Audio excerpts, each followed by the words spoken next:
When gods lived in mountains, have you ever stood at the bottom of a truly huge mountain? Maybe you've seen pictures of tall peaks, clouds often clinging to their sides like secrets. What did it feel like? Did you feel small? Or did you feel a sense of wonder, like something ancient and powerful was watching over you?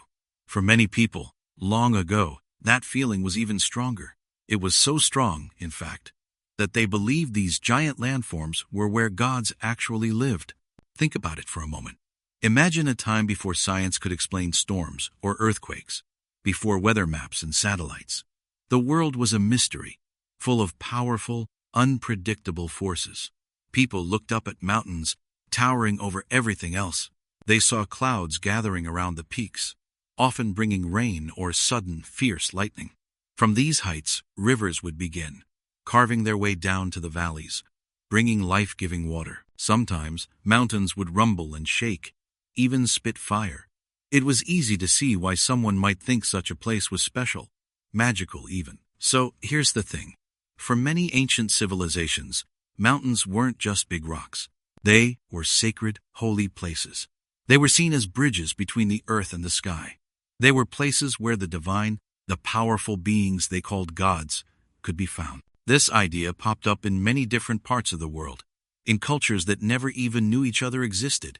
It's like a common thread woven through human history. Consider the ancient Greeks, for example. Their most powerful gods, like Zeus, were said to live on Mount Olympus. This wasn't just a myth they told their kids. This was a deep, guiding belief. Mount Olympus was imagined as a grand, hidden palace above the clouds, a place of power and judgment.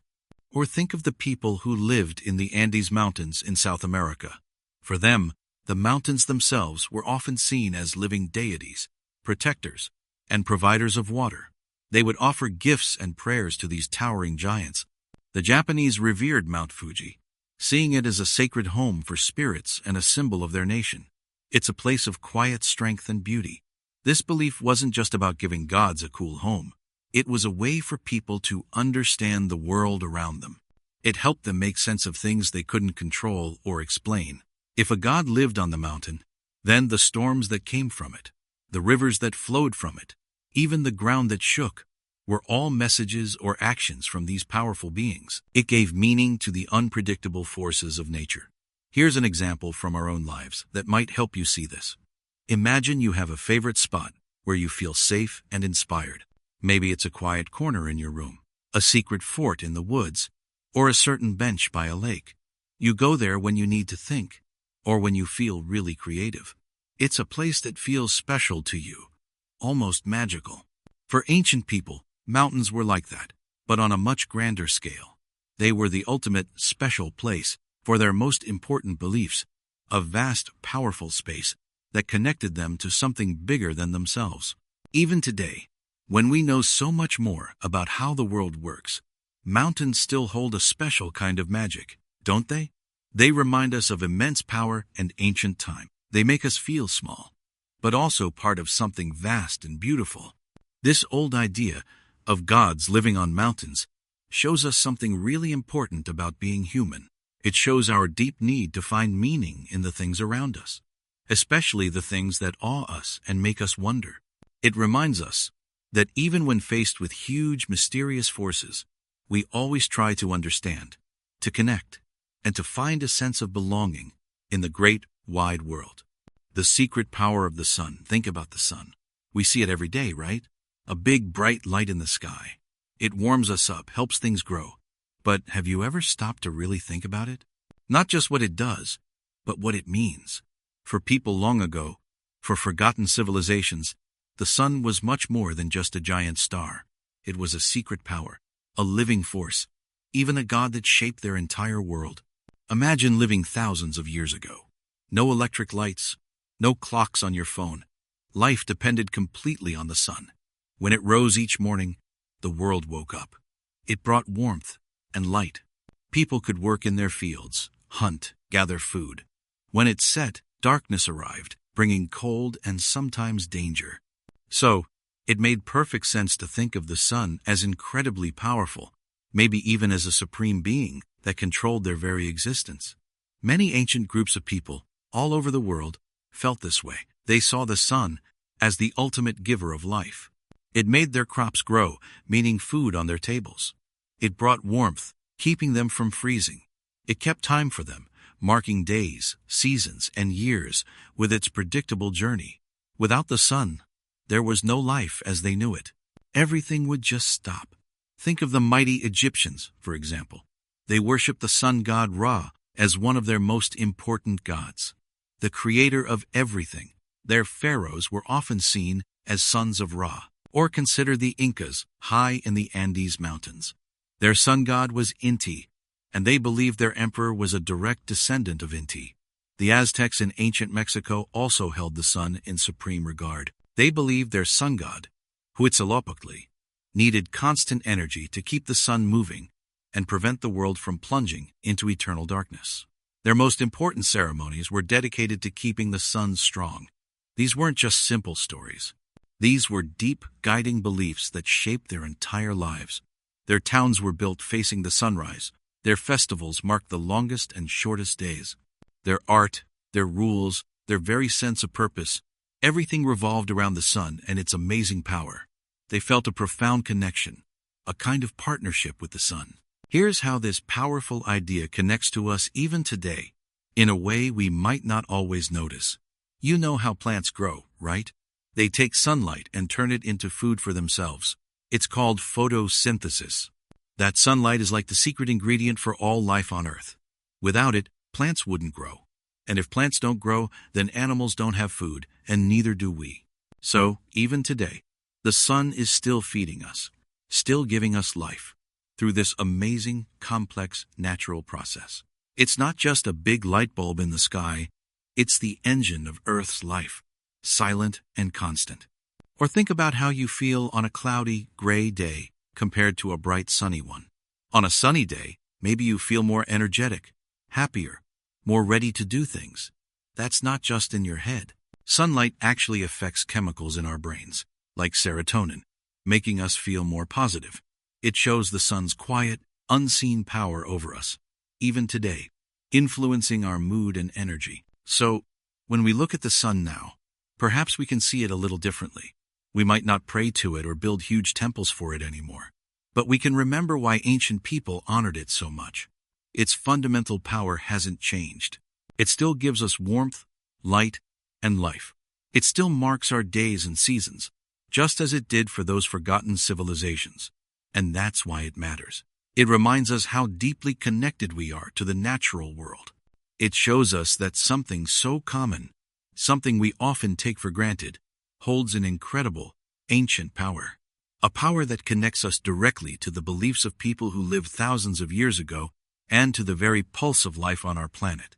It's a quiet, constant reminder of how much we rely on the world around us. And it's pretty amazing to just stop and think about that. Why they talk to trees. Have you ever just stood quietly next to a big, old tree, not doing anything, just being there? Maybe you felt a kind of peace, or a silent strength coming from it. For many forgotten peoples, and even some cultures still around today, that feeling was a huge part of how they saw the world. When we say they talked to trees, it wasn't like a normal conversation where the tree answered back in words. It was something much deeper, much more connected. Think of it this way. These people believed that everything in nature had a spirit, a life force, or a kind of consciousness. Not just humans or animals, but also rivers, mountains, and yes, especially trees. This idea is sometimes called animism, and it was how many ancient civilizations understood the world around them. For them, a tree wasn't just wood and leaves. It was a living being with wisdom, history, and a soul. Trees were often seen as truly special. They stand tall for hundreds of years, silently watching the world change. They give us the air we breathe, the food we eat, and the shelter we need. They connect the sky to the earth with their roots and branches. So, it made sense that these long-lived, giving giants would be considered wise elders or sacred protectors. When these cultures talked to trees, it was a form of deep respect, a kind of prayer, or a way to seek guidance. They might have asked the tree for help with a problem, thanked it for its gifts, or simply sat with it to feel its presence and calm their minds. It was a communication without words, a bond built on feeling and understanding, much like how you might feel connected to a very old family member who has seen and experienced so much. You might not chat about daily news, but you feel their presence, their history, their quiet strength. Here's the thing. You might not literally talk to a tree, but you probably already understand this idea on some level. Think about how you feel when you're really stressed or worried. Sometimes, just going outside, taking a walk in a park, or sitting under a big tree can make you feel better, right? You don't expect the tree to give you advice about your homework, but you might feel calmer, or maybe your thoughts just seem clearer. That quiet feeling of peace and connection you get from nature is a small piece of what these ancient people felt, only for them. It was part of their daily life and their deepest beliefs. Or imagine how you talk to a pet. Your dog doesn't speak English, but you still talk to them, right? You tell them about your day, you give them commands, you praise them. You know there's a communication happening, a bond, a feeling of understanding that goes beyond spoken words. It's a bit like that with the trees for these civilizations. It was a connection of the heart, a recognition of life beyond what we can easily see or hear. So, these strange beliefs weren't just random ideas. They were a profound way for people to live in harmony with their environment. They understood that humans are not separate from nature, but a part of it, woven into the same fabric of life. They saw the world as a vast, interconnected family, and the trees were some of its most ancient and respected members. Maybe there's a quiet lesson for us in all of this. A reminder to slow down, to notice the world around us, and to feel that silent connection that still exists if we just take a moment to listen with our whole being. Burying rulers with golden dogs, what do you think happens after someone dies? It's a question humans have asked for thousands of years. For many ancient civilizations, the answer wasn't just about spirits or heaven. It was about a journey, a new kingdom, and the belief that the powerful still needed their power and their things, even in death. Imagine a time when kings, queens, and mighty leaders were laid to rest not just with their bodies, but with everything they owned, and sometimes even those they ruled or loved. Here's the thing. Across different cultures and continents, ancient people had a belief that when a ruler passed away, they continued their reign in another world, a kind of afterlife kingdom. To make sure this journey was successful and their power remained strong, they were buried with incredibly valuable treasures. We're talking mountains of gold, sparkling jewels, fine pottery, and detailed works of art. These weren't just gifts for the dead. They were seen as essential supplies for their ongoing journey and their status in the next realm. But it wasn't just gold and jewels. Many societies also believed the ruler would need companions. So, servants, guards, and even beloved pets, like dogs, were sometimes buried alongside them. Think about a loyal dog, always by its owner's side in life. Now imagine to be there in the afterlife, too. It shows a powerful bond, but also a deep, sometimes unsettling belief in needing things from this world to continue in the next. These animals and people were thought to accompany the ruler, to serve them, and to provide comfort or protection in whatever lay beyond. Why did they do this? It tells us a lot about what these ancient people valued. Power was everything. A ruler's greatness was measured not just by how much wealth they had in life, but by how much they could take with them. It was a way to show off their importance, even after their heart stopped beating. And that's why it matters. These elaborate burials weren't just about honoring the dead. They were about reinforcing the structure of their society, proving that the ruler's power extended beyond the grave. It was a message to the living. Our leaders are so important, so powerful, that even death cannot truly separate them from their wealth and their loyal followers. Think about it like packing for the longest trip imaginable. If you were going on a journey where you knew you could never come back, wouldn't you want to take your most prized possessions? Your favorite book? Your lucky charm? Maybe even your pet? For these ancient rulers, the afterlife was that ultimate journey, and they wanted to be fully prepared, fully equipped to continue their existence, just as they had lived. It's a bit like a video game where you gather all the best armor, weapons, and healing potions before a final, impossible quest. You want to be ready for anything, to have everything you need to succeed. So, When we look at these ancient tombs filled with riches and the remains of loyal creatures, we're not just seeing strange customs. We're glimpsing a deep human desire to understand death, to conquer the unknown, and to hold on to what feels important to us. It makes you wonder, what do we truly need for our own journey through life? Is it the shiny objects? The endless possessions? Or is it something else entirely? The loyalty, the love, the memories that truly last, long after gold has turned to dust. These ancient burials, though grand and sometimes chilling, gently remind us that while people believed gold could follow you, perhaps what truly follows us is the impact we have on others, the love we share, and the stories we leave behind. Strange ways to pick a king. Have you ever stopped to think about how leaders are chosen? In our world, we often vote, or sometimes a leader is born into a royal family.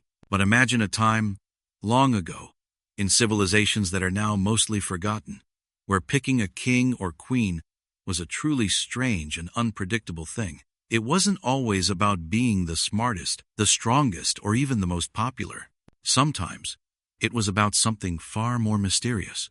For many of these ancient people, the world felt alive with hidden forces. They believed that gods, spirits, or even the stars themselves had a say in who should rule. So, how do you listen to the whisper of a god or read the message of the sky?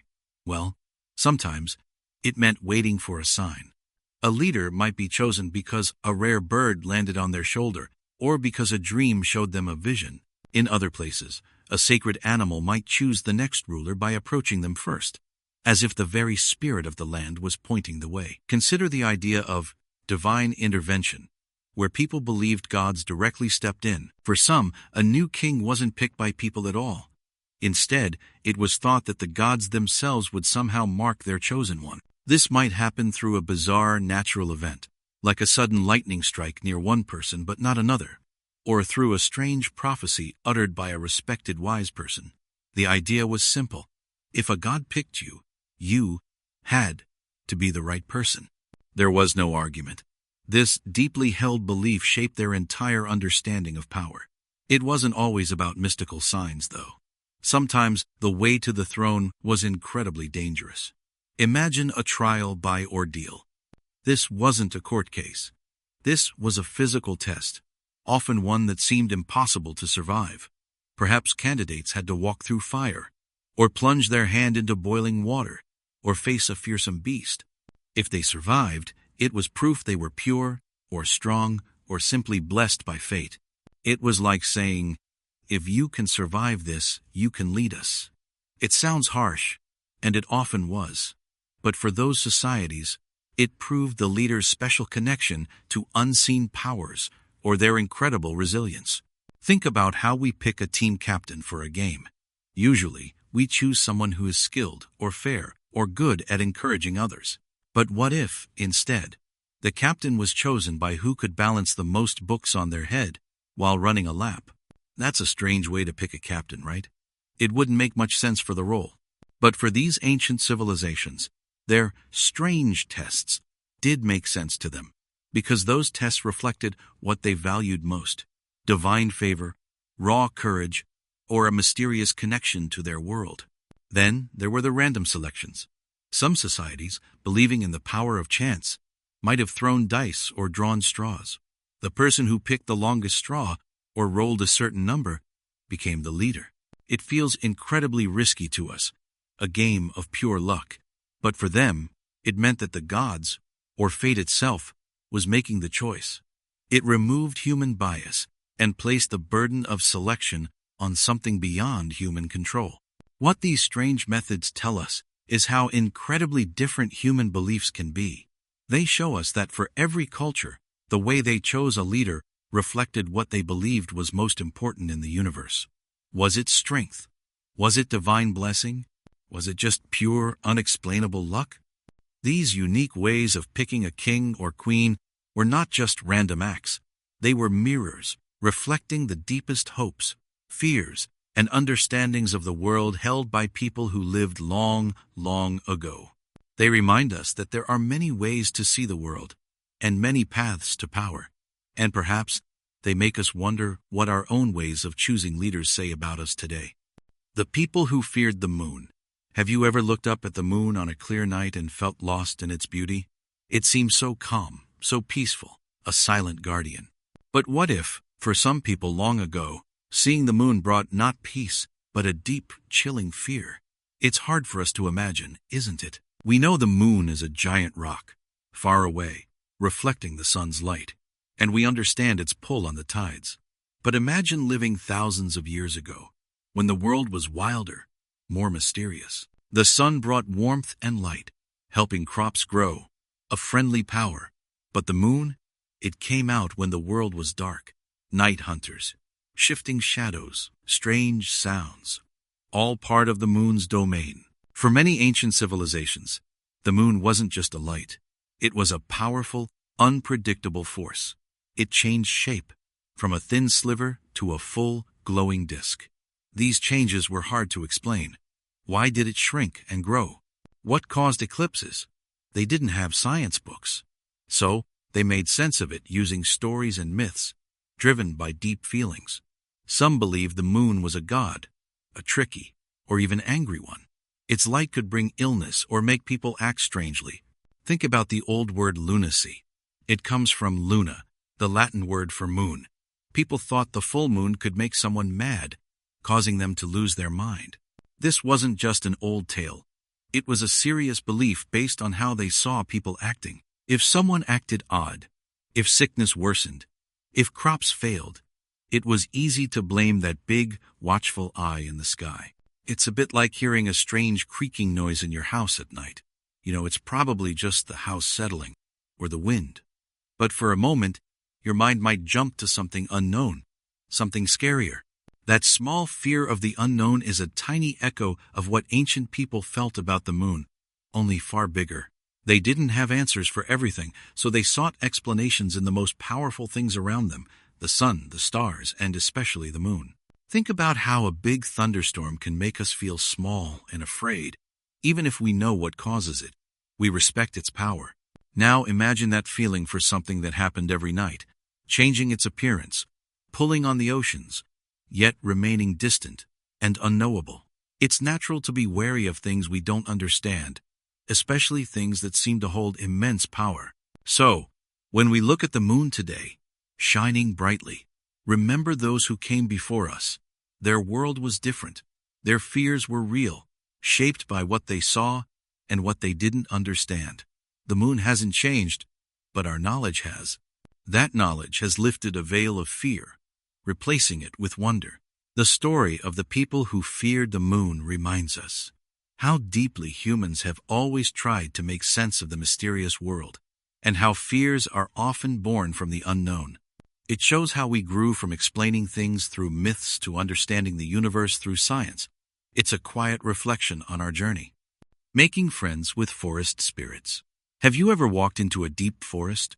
Perhaps a place where the trees are ancient and tower over you, and felt like it was more than just a collection of plants.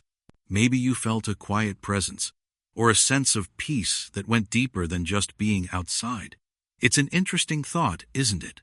For many forgotten civilizations, this feeling was very real. So real that they believed forests were home to unseen spirits. Here's the thing. For these ancient people, the world around them wasn't just scenery.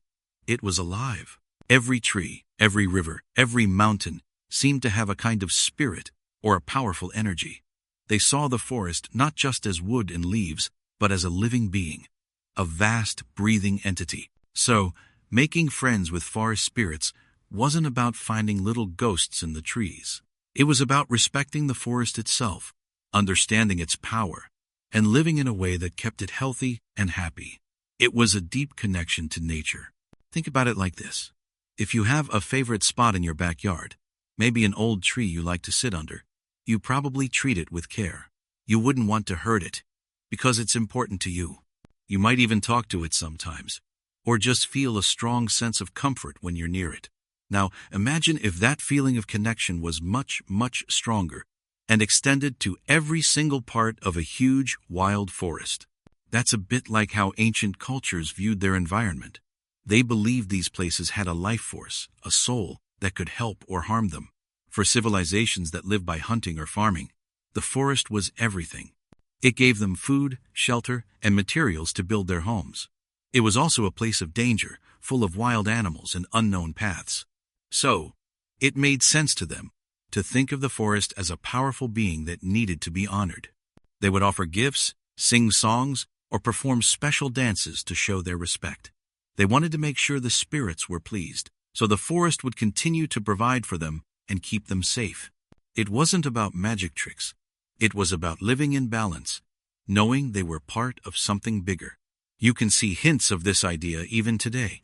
When you hear about protecting national parks or planting new trees, it's not quite the same as believing in forest spirits, but there's a shared feeling of reverence.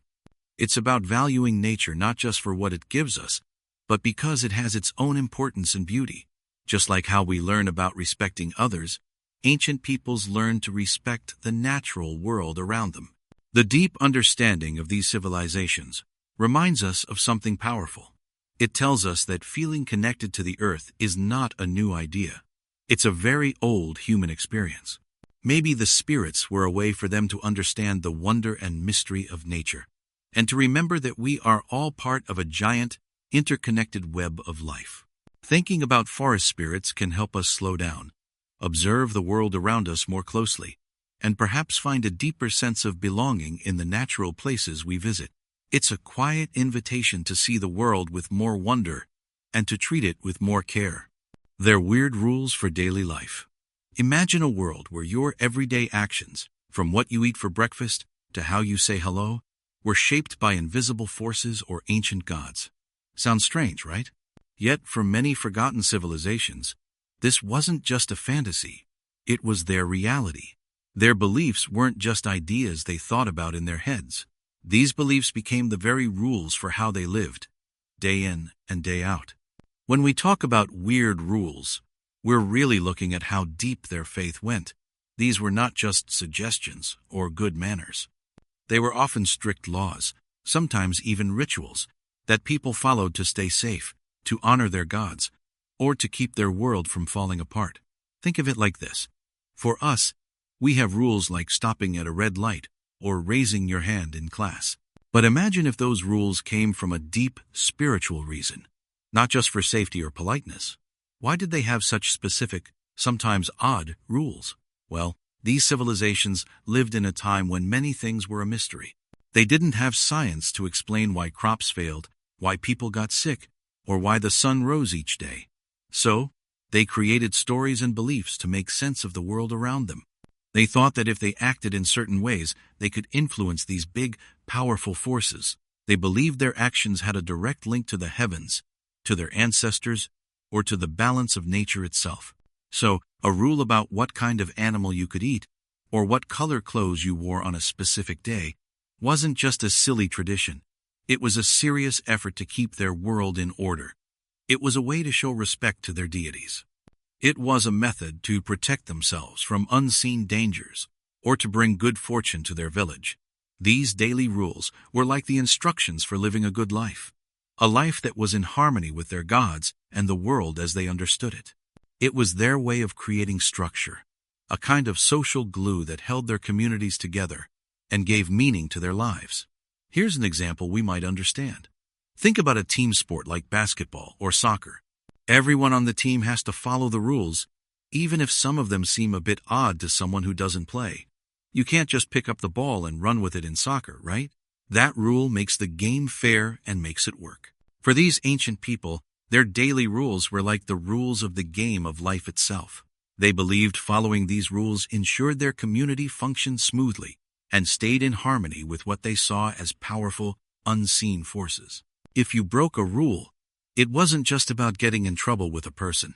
It might mean you angered a god, or brought bad luck to your whole community. It's easy to look back at these rules and think, wow, those people were so weird. But when we look closer, we find something deeply human. We see their efforts to make sense of a confusing world. We see their attempts to find meaning and to create a safe place for their families and communities. Their rules, no matter how strange they seem to us today, tell us a story. They tell us about what these people feared, what they hoped for, and what they valued above all else. And perhaps, in understanding their weird rules, we can better understand our own world. We might see how our own traditions, habits, and even our modern laws grew from similar needs to organize, to believe, and to connect with something larger than ourselves.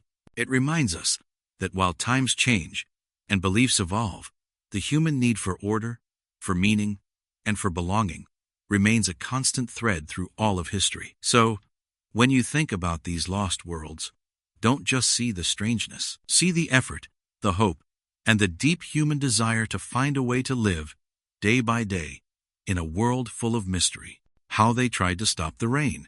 Have you ever worried about something so much that you wished you could just make it happen, or make it stop?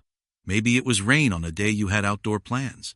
Or maybe you wished for rain because the grass was all dry and brown. Now, imagine if your entire life, your family's food, and the safety of your village depended on the sky giving you just enough rain, not too much, not too little. What would you do if the clouds refused to give water, or if they flooded everything you had? For many ancient people, the weather wasn't just something that happened. It felt like a living thing, a powerful force, maybe even a spirit or a god. They didn't have science to explain why rain fell or why droughts lasted for years. So, they tried to understand it the best way they knew how. They watched the sky, the plants, the animals. And when the rain didn't come, or when too much came, they felt desperate. They believed that if they could please these powerful forces, or even trick them, they could control the weather. This is where their strange beliefs came in. Across different cultures, people would perform rituals. These were special ceremonies or actions they hoped would influence the rain. Some might dance for days, like certain Native American tribes did with their rain dances, moving in patterns that looked like falling rain, dressed in special clothes. Others might offer valuable things, even precious food or objects, hoping to make the sky happy. The Maya people, for example, believed their rain god, Chak, needed offerings, sometimes even blood, to send the life-giving water. They might drop treasures into deep sinkholes, called cenotes, hoping the gifts would reach the gods below. In ancient China, people believed dragons controlled the water, and emperors would perform ceremonies to honor these powerful creatures, asking them to bring rain. Think about it like this. Have you ever worn your lucky shirt for a big test? Or eaten a specific breakfast before a game, hoping it helps you do well? You know deep down that the shirt or the breakfast isn't really going to make you smarter or faster, but doing it makes you feel like you have a little bit of control, right? It gives you a sense of hope, a feeling that you're doing everything you can. For ancient people, these rain rituals were like that, but on a much, much bigger scale. Their very survival was on the line. It wasn't about a test score. It was about whether their children would eat next year. So, they put all their faith, all their energy, into these actions. It was their way of trying to tip the scales, to make a connection with the mysterious power of nature. Even though we know now that rain comes from evaporation and condensation, and not from a god being pleased by a dance, there's something deeply human about what these civilizations did. It shows how people, no matter where or when they lived, have always tried to make sense of the world around them. When faced with something huge and unpredictable, like a storm or a long dry spell, they didn't just give up. They found ways to believe, to act, to hope. Their efforts to stop the rain or make it fall weren't about science. They were about courage, belief, and the enduring human spirit trying to find its place in a powerful, often mysterious world. It reminds us that even when we feel small against the forces of nature, we still reach out, we still try to understand, and we still hope. Why some animals were holy. Have you ever watched a soaring eagle or a powerful lion and felt something special, something almost magical? Maybe you've seen a loyal dog and felt how truly important they are. For people long, long ago, this feeling was much deeper. It shaped their entire world. They believed some animals were more than just creatures. They were holy. So, what does holy even mean in this sense? For these ancient people, holy meant sacred, special, something connected to powerful spirits or even the gods themselves.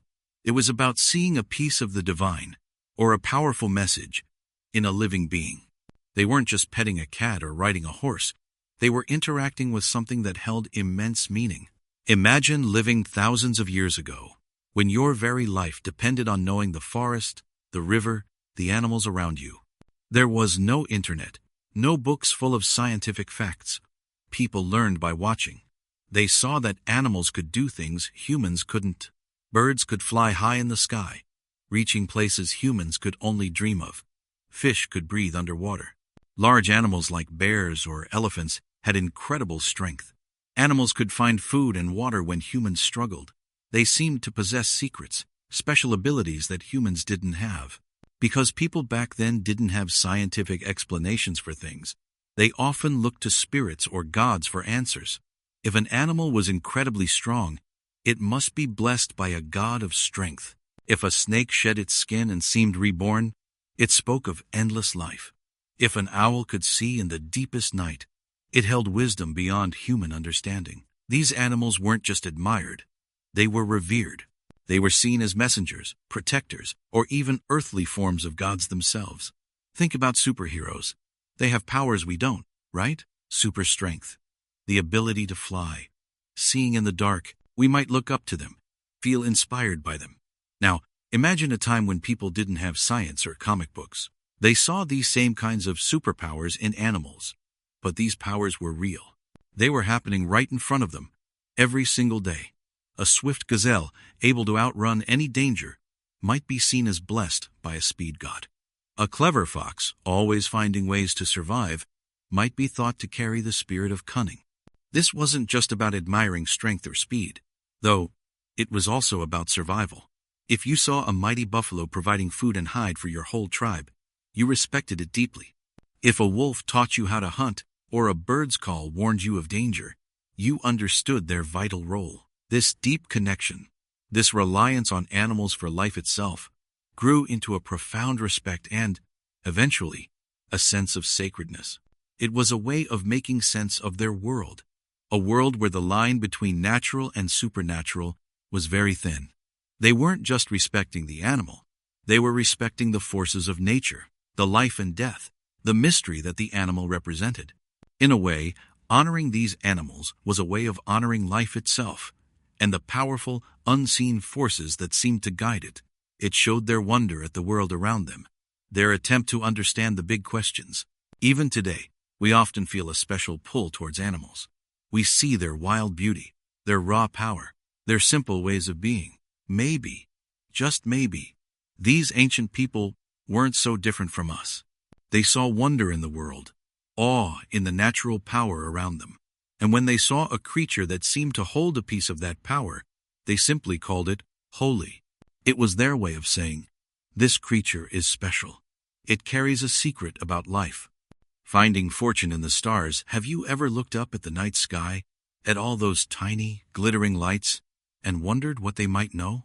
Maybe you've wondered what your future holds, or what path you should take next. For thousands of years, long before our history books were written, people looked to those very same stars, hoping to find answers. They believed the stars weren't just distant suns. They were a giant map, a cosmic calendar, even a book filled with clues about their lives. This idea that the stars could tell you about your luck, your future, or even your personality is very old. It's called astrology, and it was a huge part of life for many ancient civilizations we've forgotten today. These weren't just simple guesses. Imagine people spending their entire lives studying the movements of the sun, moon, and planets. They built huge observatories, some of them more accurate than instruments we had until much more recently. They saw patterns in the sky, like how certain stars rose at the same time every year, marking the seasons for planting or harvesting. But they took it a step further.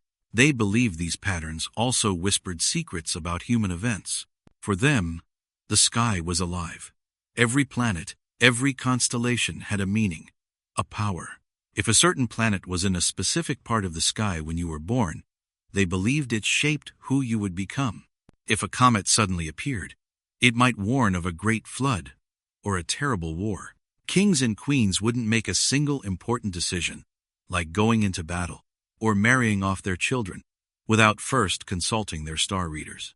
These star readers were like the most important advisors, because everyone believed the sky held the ultimate truth. It was their way of trying to control a world that often felt out of control.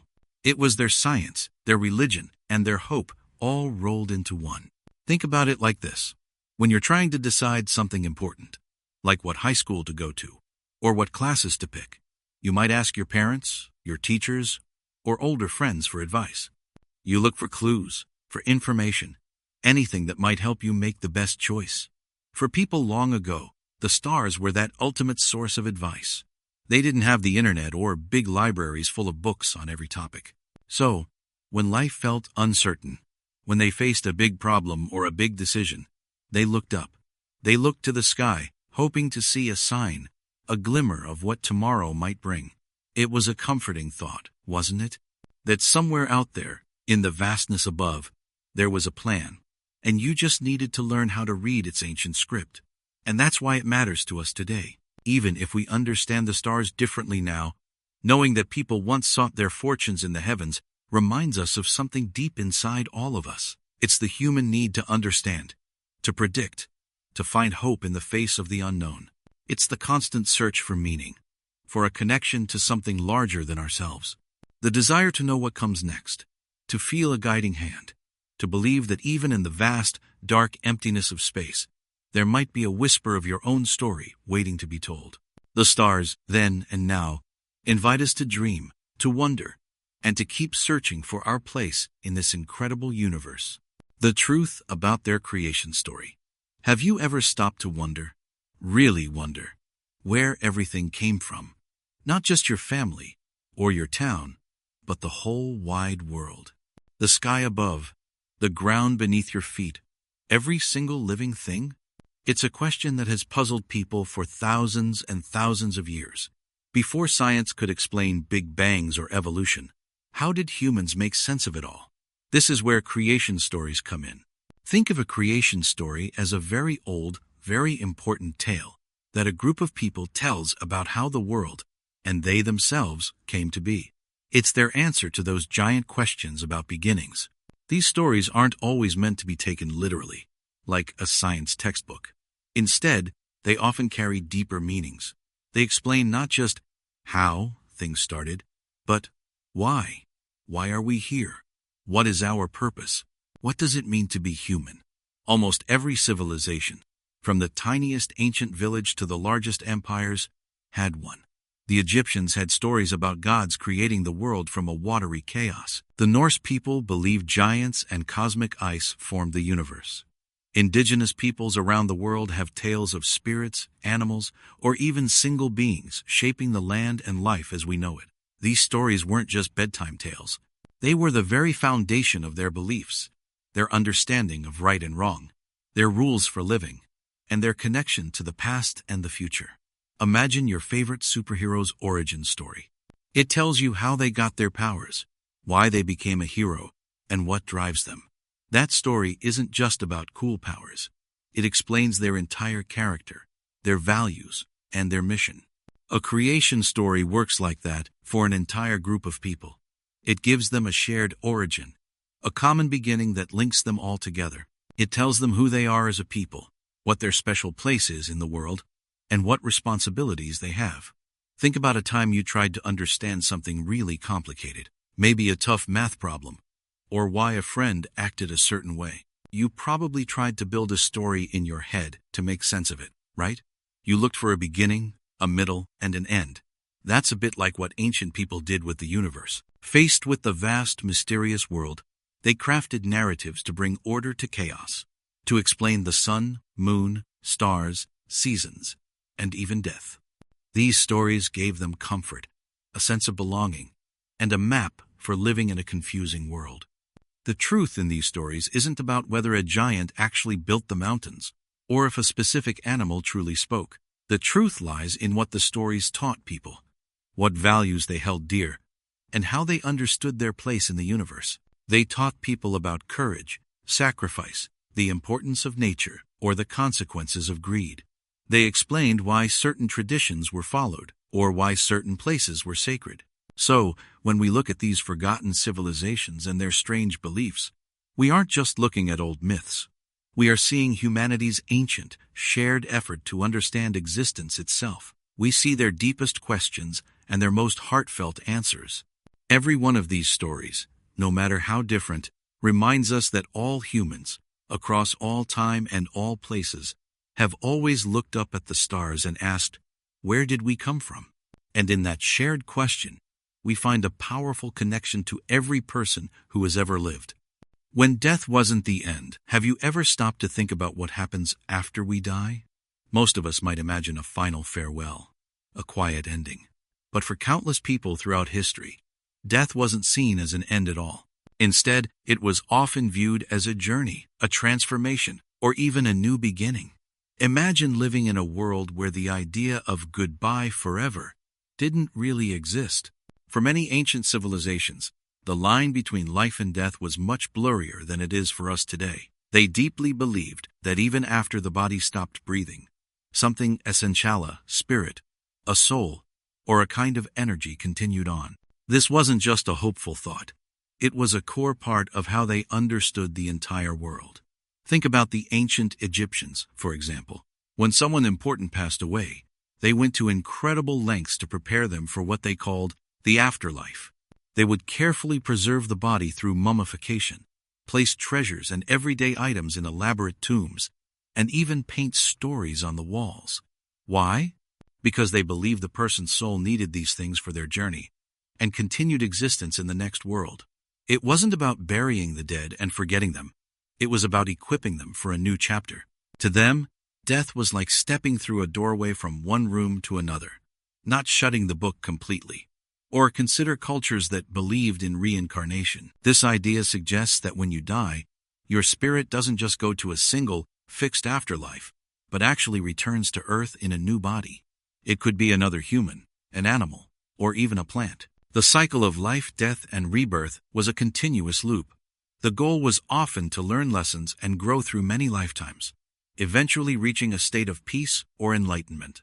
It's like a never-ending school, where your soul keeps coming back for new experiences until it masters everything it needs to learn.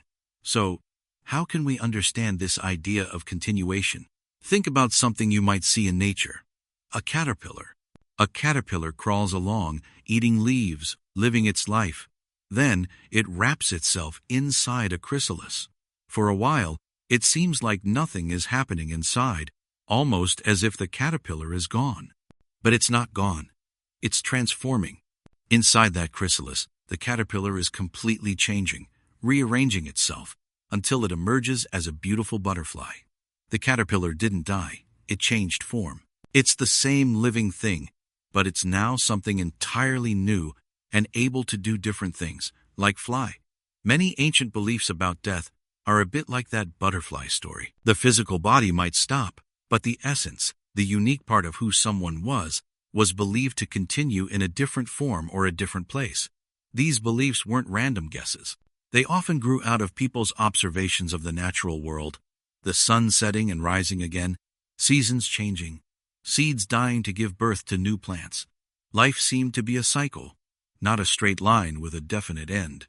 These profound beliefs shaped almost everything in their societies. They influenced how people built their homes, how they farmed, how they treated their elders, and even how they waged war. If you believed your ancestors were still watching over you from another realm, or that your actions in this life would affect your next one, it would definitely make you think differently about your choices. It gave life a deeper meaning, a sense that every moment mattered, not just for today, but for what came next. It's a powerful thought, isn't it? That for so many, death was not about disappearing into nothingness, but about stepping into a new phase. It brought comfort in grief, offered purpose in daily life, and connected individuals to a story much larger than themselves. It was a way of understanding that even though things change, and even though we might not always see them, some things truly endure. And perhaps, in quietly reflecting on such deep ideas, we can feel a gentle connection to the vast human story, stretching back through time, full of wonder and a timeless sense of hope. Their sacred river, their everything. What if a river wasn't just water flowing by? What if it was life itself, the very breath of your world? Imagine living in a time long ago, when there were no big cities, no endless roads, and no screens. For many ancient people, a river was exactly that important. It wasn't just a place to get a drink, it was their sacred river, their everything. Here's the thing. We often think of water as something we turn on from a tap, but for forgotten civilizations, a river was far more. It was their main highway, letting them travel and trade. It was their grocery store, providing fish and supporting the animals they hunted. Most importantly, it was the farmer's best friend. The river's floods brought rich, fertile soil, making it possible to grow food year after year. Without the river, there was no food. And without food, there was no life. So, it's easy to see why these rivers weren't just seen as useful things. They were often worshipped as gods or spirits. People built their cities right next to them. Their entire way of life, their beliefs, their stories, and their art all spun around the river. Think about it. If your survival depended completely on something so powerful and unpredictable, you'd probably feel a deep connection, maybe even a little fear, and a lot of respect. The river could give everything, but it could also take it all away with a terrible flood. Many of these forgotten cultures lived this way. The ancient Egyptians, for example, believed the Nile River was a god, giving them life and prosperity. They built huge temples and told complex stories about its yearly floods. The people living along the Indus River in what is now Pakistan and India had similar feelings. Their entire society was shaped by the river's gifts. The river wasn't just a source of water. It was the giver of all things good, and the punisher of bad luck. It was the source of their laws, their beliefs about death, and their hopes for the future. This kind of connection might seem strange to us today, but here's a way to think about it. Imagine your smartphone. For many of us, it's central to how we connect with friends, learn new things, and even find our way around. If you suddenly lost your phone and couldn't get a new one, your daily life would be turned upside down, right? You'd feel disconnected, maybe even lost. Now, multiply that feeling by 1,000. For ancient people, a river was like their entire world's operating system. It was their internet, their news, their transportation, and their food supply, all rolled into one. And that's why it mattered so much. Losing the river meant losing everything. These civilizations, often lost to history, remind us of a powerful truth. They show how deeply connected humans can be to the natural world around them. They lived lives where nature wasn't something separate, but a living part of their souls, especially a great river. We might not worship rivers today, but their stories make us wonder, what do we depend on so deeply that it shapes our lives without us even realizing it? Maybe it's a reminder to look at the simple things around us, the water we drink, the air we breathe, and remember how precious they truly are. It's a quiet thought, but one that helps us see the world with a little more wonder. Seeing the future in bird flight. Have you ever watched a bird flying high in the sky? Maybe a single hawk circling, or a whole flock of sparrows moving together like one big cloud. When you see something like that, do you ever wonder what it means? For many ancient people, watching birds was much more than just a peaceful way to pass the time. It was like reading a secret message about what was coming next. This idea, that you could tell the future by watching birds, was a really important belief in many forgotten civilizations. They called it augury. It might sound strange to us now, but imagine a world without weather forecasts, or news reports, or even books. People felt very connected to nature, and they believed that the gods or spirits communicated through the world around them. Birds, especially, were seen as messengers from the heavens because they could fly so high, touching the sky where the gods lived. So, how did augury work? It wasn't just guessing. People called augurs would carefully observe everything about the birds. They looked at the type of bird. Was it an eagle, a raven, or a tiny robin? They noted how many birds there were. Did they fly from left to right or right to left? Did they make certain sounds, like a call or a cry? Was one bird chasing another? Every tiny detail was like a piece of a puzzle. If a certain type of bird flew a specific way at a certain time, it might mean good luck for a new journey. If a flock suddenly changed direction, it could be a warning sign to stop a planned attack. Think about the powerful Roman Empire, for example. Before a general went to war, or before a new leader was chosen, They would often wait for the augurs to read the signs from the birds. It was a serious decision-making tool. They truly believed that if they ignored these signs, bad things would happen. It wasn't about magic tricks. It was about feeling connected to a bigger plan, seeking guidance when the world felt uncertain and unpredictable. They wanted to make sure their actions lined up with what the universe intended. Why did people rely on this so much? Well, here's the thing. Humans have always wanted to understand what's going to happen. We want to feel safe. We want to make good choices. It's part of being human to look for patterns, to try and predict what's next. Think about it this way. When you're talking to a friend, you don't just listen to their words. You also watch their face, their eyes, how they stand. You're looking for clues, right? If they look down or fold their arms, you might guess they're feeling shy or upset, even if they don't say it. You're reading their signs to understand their mood and what might happen next in the conversation. It's not magic, but it's using observation to try and figure things out. For ancient people, birds were like the body language of the gods or the universe. Even though we don't read bird flights for signs today, this ancient practice tells us something deep about ourselves. It shows how much we long for answers. It shows how we've always tried to find meaning in the world around us. And it reminds us that, in a way, we still do. We look at weather maps. We study history to guess future trends. We try to understand human behavior.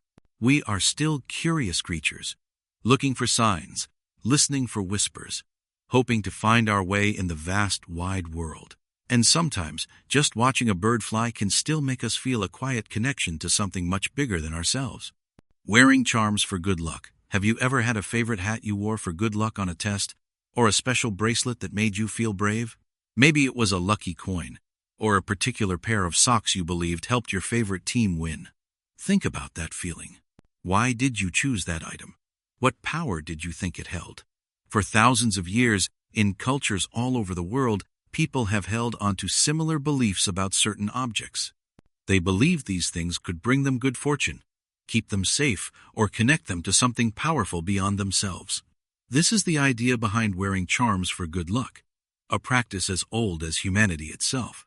A charm, in this sense, is usually a small object. It could be a stone, a carved piece of wood, a shiny metal pendant, or even something as simple as a feather. People wear these charms or carry them because they believe the items have a special energy or meaning. Maybe the object was blessed by a wise person or found in a lucky place. Maybe it has a shape that reminds them of something strong, like a fierce animal, or a symbol that represents protection, like an eye or a hand. The belief is that by keeping this charm close, its special power will rub off on them, making good things happen or keeping bad things away. Think about the ancient Egyptians, for example. They wore many amulets, which are a type of charm. The scarab beetle was a common one, symbolizing rebirth and protection. They believed wearing a scarab would keep them safe in this life and the next. In other parts of the world, people might have worn a rabbit's foot, thinking it brought good fortune, or a four-leaf clover for pure luck. Some even wore teeth or claws from animals they admired, hoping to gain the animal's strength or courage. The reason for the charm was always tied to a deep human need, the need to feel safe, to have hope, and to feel like you have some control over a world that often seems random. This isn't just about old times or forgotten civilizations, though. The feeling behind wearing charms still exists today, even if we call it something different. Imagine a basketball player who always wears the same headband for every game, believing it helps them score. Or a musician who holds a special pick when they play, convinced it makes their music better. It's not magic in the way a spell works. Instead, it's about what that object means to the person wearing it. Here's the thing. When you believe something will help you, it can change your mindset. If you feel more confident because of your lucky charm, you might try harder, focus better, or be less nervous. This isn't the charm itself doing the work, but your belief in the charm making you act differently. It's like how sometimes, if you think a certain food helps you feel better, you actually start to feel better, even if it's just your mind at work. The power isn't in the food itself, but in your positive expectation. So, when we look back at civilizations that wore charms, we're not just seeing strange beliefs, we're seeing a reflection of ourselves. It shows how deeply human it is to search for hope, to want protection, and to create meaning in our lives. These charms were not just pretty objects. They were symbols of courage, wishes for safety, and reminders of what people hoped for. They offered comfort in uncertain times, a quiet whisper of possibility that things might go well. And that quiet hope, even today, is a powerful thing to carry with you. Believing in a world below ground. Have you ever thought about what's hidden just beneath your feet? Not just dirt and rocks, but maybe something more? For thousands of years, people all over the world didn't just walk on the earth. They believed there was another whole world living right under it. This wasn't always about a physical place you could dig to. Sometimes, it was a spiritual place. A world of spirits, gods, or even the dead. Think about it. Seeds push up from under the ground to become plants. Roots spread out in a hidden network. When things die, they often return to the earth. So, it made sense to many ancient people that below the surface wasn't just empty space, but a busy, unseen realm. In many old stories and religions, the world below was often a place of mystery and power. It could be where life came from, or where souls went after death. Some cultures imagined it as a dark, silent place, a kind of underworld. Others saw it as a rich, fertile land, full of treasures or ancient wisdom. The ancient Greeks, for example, had Hades, a shadowy realm for the dead ruled by a god of the same name. The Norse people talked about Helheim, a chilly, dim place for those who didn't die bravely in battle. Even closer to home, many Native American tribes have stories of ancestors emerging from the earth, or of sacred caves leading to other dimensions. These beliefs weren't just random ideas. They were often connected to how people saw life and death, nature, and the cycle of seasons. When winter came and plants died, it was easy to imagine life retreating underground, waiting to return in spring. Here's how it works. People saw the earth as more than just ground. They saw it as a living being, with a conscious hidden part. Think about how we use the internet today. You're looking at a screen, right? But underneath what you see, there's a huge, complex network of wires, servers, and data centers. It's all happening below the surface of your daily experience, but it's real and it connects everything. Or consider your own mind. You have thoughts and feelings you show to the world, but there's a whole lot more going on inside your head.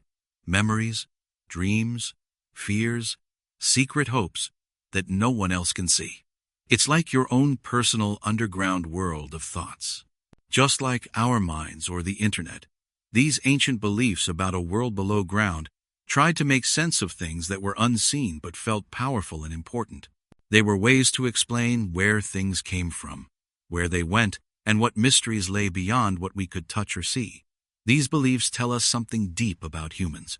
We have always wondered about what lies beyond. We want to understand where we come from and where we go. The idea of a world below ground, whether real or imagined, shows our amazing ability to wonder, to create stories, and to find meaning in the unseen. It reminds us that sometimes the most profound answers might be found not just in what we can see and touch, but in the layers beneath, in the mysteries we still try to understand. And that's why it matters. It teaches us about the human spirit's endless search for answers, even when those answers are hidden in the deepest parts of our imagination, or in the very ground beneath our feet. The people who lived on water. Can you imagine living a whole life where the ground beneath you was never truly solid? Picture your home, your neighborhood, even your school, not on land, but gently rocking on the surface of endless water. This might seem like something out of a dream, but for forgotten civilizations, and even some groups of people today, living on water was their entire world. These weren't just people who lived near water, like folks who build houses by a lake or ocean. No, these were groups whose very existence was tied to the water itself. Their homes were floating structures, sometimes built on rafts or stilt platforms, rising above the waves or calm lake surfaces. Their travel was always by boat, their transportation a constant glide across the water. The water was their road, their playground, and their pantry. Think about it like this. For us, home is usually a place with solid walls and a steady floor. we step out our door onto pavement or grass. But for the water people, the feeling of movement, of being carried by currents or winds, was normal. It shaped everything they did. They learned to read the water's mood, its gentle whispers, its angry roars. They knew when to stay sheltered and when to venture out to fish or trade. The water wasn't just a place they lived, it was a part of who they were. It flowed through their stories, their songs, their daily routines.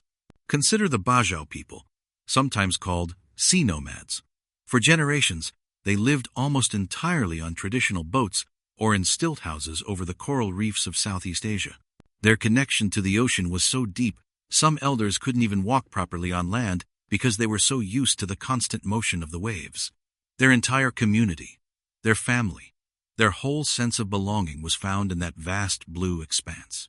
Their beliefs often spoke of ocean spirits, of giant sea creatures being guardians, or that the tides themselves held ancient wisdom. They saw the land as a strange, sometimes dangerous place. Their true comfort, their safety, was always found on the water. This way of life taught them incredible things. They became masters of the sea, understanding its currents, knowing where fish gathered, and how to survive with just what the water provided. They learned patience, waiting for the right tide or the calm before a storm. Their homes, always moving, might seem unstable to us, but for them, it was normal. It was a kind of freedom, a constant journey. It makes you wonder, doesn't it? What does it mean to truly be home? Is it a fixed place on a map? Or is it a feeling of belonging, a connection to the world around you, no matter how much that world shifts and changes? The people who lived on water show us that home can be found even on the most fluid surfaces, that life can adapt to incredible conditions, and that deep down, our surroundings shape our spirits in ways we might never fully understand. They remind us that stability isn't always about standing still, but sometimes about gracefully moving with the flow. What their ancients told them: imagine living in a world without science, without books, without the internet. How would you know anything about the world? How would you explain where the sun goes at night, or why the rain falls? For countless civilizations long ago, the answers to these huge questions came from just one place: what their ancients told them. This wasn't just a simple talk around a dinner table. This was a deep, powerful stream of knowledge, belief, and wisdom that flowed from one generation to the next. Their ancients were their grandparents, their elders, the wise ones who came before them. These people weren't just telling stories. They were passing down the very fabric of their world. They shared creation myths, tales of how the stars were hung in the sky, or how the first humans came to be. They told stories about brave heroes and fearsome gods, about why certain animals behaved the way they did, or what sounds the wind made when a storm was coming. Think of it like this. You might have family traditions, right? Maybe your grandparents have a special recipe they taught your parents, and now your parents make it for you. Or maybe there's a story about a brave relative from long ago that your family tells every holiday. These aren't just random facts. They connect you to your past. They tell you who you are, where you come from. Now, imagine if those family stories were not just about your family, but about everything, about the entire universe, about right and wrong, about how to survive, about who to trust and who to fear. That's what the ancients provided. For these forgotten civilizations, what their ancients told them was their complete guide to life. It was their history book, their science textbook, their moral code, and their religious scriptures, all rolled into one. If the ancients said the river spirit needed an offering to bring rain, that was the truth. If they said a certain mountain was sacred and should never be climbed, then it was so. These beliefs weren't written down in books for everyone to read and question. They were woven into daily life, whispered around fires, sung in ceremonies, and carved into stones. They were learned by heart, generation after generation. Why was this so important? Because these stories gave their lives meaning. They answered the big questions: where did we come from? Why are we here? What happens after we die? When the world felt scary and unknown, these stories offered comfort and explanation. They provided rules for how people should treat each other, how they should farm, hunt, or build their homes. They created a strong sense of community, Because everyone shared the same deep understanding of the world. Everyone knew the same stories, believed in the same spirits, and feared the same dangers. This shared heritage bound them together, like threads in a giant, intricate tapestry. Sometimes to us, these ancient beliefs sound strange or even silly. But here's the thing. We have to remember, these people didn't have microscopes to see tiny germs, or telescopes to see distant galaxies. They didn't have history books written by many different people. Their truth came from their ancestors, spoken with authority and reinforced by centuries of tradition. These weren't just beliefs, they were their reality. They shaped every decision, every fear, every hope. So, when we look back at these forgotten civilizations and their strange beliefs, we're not just seeing curious ideas. We're seeing how deeply the past can live within people, guiding their steps, even when the path itself has faded from our modern sight. How they honored the earth. Have you ever thought about your home not just as a building, but as a living thing that cares for you? Imagine your house giving you shelter, food, and comfort every single day. How would you treat it? Would you just take everything you need and never think about giving back? For many forgotten civilizations, that's exactly how they saw the earth. It wasn't just dirt and trees. It was their first and most important home, a living parent, a giving friend. Here's the thing. These ancient peoples lived much closer to nature than most of us do now. Their lives depended entirely on the earth's gifts, the food it grew, the water it provided, the animals that roamed its surface. They watched the seasons change, saw the sun rise and set, and understood that everything was connected in a giant, delicate dance. Because their survival was so deeply tied to the land, they developed a profound respect for it. Honoring the earth meant seeing it as something sacred, not just as something to be used. Think about it like this. Imagine you have a truly generous friend. This friend always helps you, shares their lunch, listens when you need to talk, and is always there for you. You wouldn't just take from that friend, right? You'd want to be a good friend back. You'd thank them. You'd offer to help them when they needed it. You'd treat them with kindness and appreciation. That feeling of deep respect and wanting to give back is a lot like how these cultures honored the earth. They felt the earth was a great provider, and they wanted to show their gratitude. So, how did they actually do it? Well, it wasn't always one single way, but the feelings behind their actions were similar. Many groups, across different continents and times, would offer gifts back to the earth. These weren't always fancy things. Sometimes, it was as simple as pouring a little water onto the ground before drinking from a spring, or leaving a small piece of food after a harvest. These acts were like saying thank you to the earth for its generosity. They believed these small offerings helped keep the balance, showing that they recognized the earth as a powerful, giving force. Other times, honoring the earth meant being incredibly careful and mindful about what they took. If they hunted an animal, they might use every single part of it. The meat for food, the skin for clothes, the bones for tools. Nothing was wasted, because wasting something was seen as disrespecting the gift. They understood that if they took too much, or didn't let the land rest, it wouldn't be able to provide for them in the future. They practiced a kind of sustainability that was based not just on smart choices, but on deep spiritual belief. They knew if they didn't treat the earth well, the earth wouldn't treat them well either. It was a partnership, a give and take, rooted in ancient wisdom. Many cultures also told stories, sang songs, and performed dances that celebrated the earth and its cycles. These were often tied to important moments like planting seeds in the spring, the summer sun reaching its highest point, or the harvest in the fall. These rituals weren't just for fun, they were powerful ways to connect with the land, to feel part of its rhythms, and to express their love and dependence on it. They built their homes, and sometimes even their entire cities, to align with the sun or the stars, showing how deeply they felt connected to the larger universe and the earth's place within it. The land wasn't just a backdrop to their lives. It was a central character, a teacher, a nurturer. In a world where we often feel disconnected from the ground beneath our feet, these ancient ways of honoring the earth feel like an old, quiet wisdom. Maybe it's a reminder that the earth isn't just a collection of resources for us to use up. It's a living entity that gives us everything we need to survive and thrive.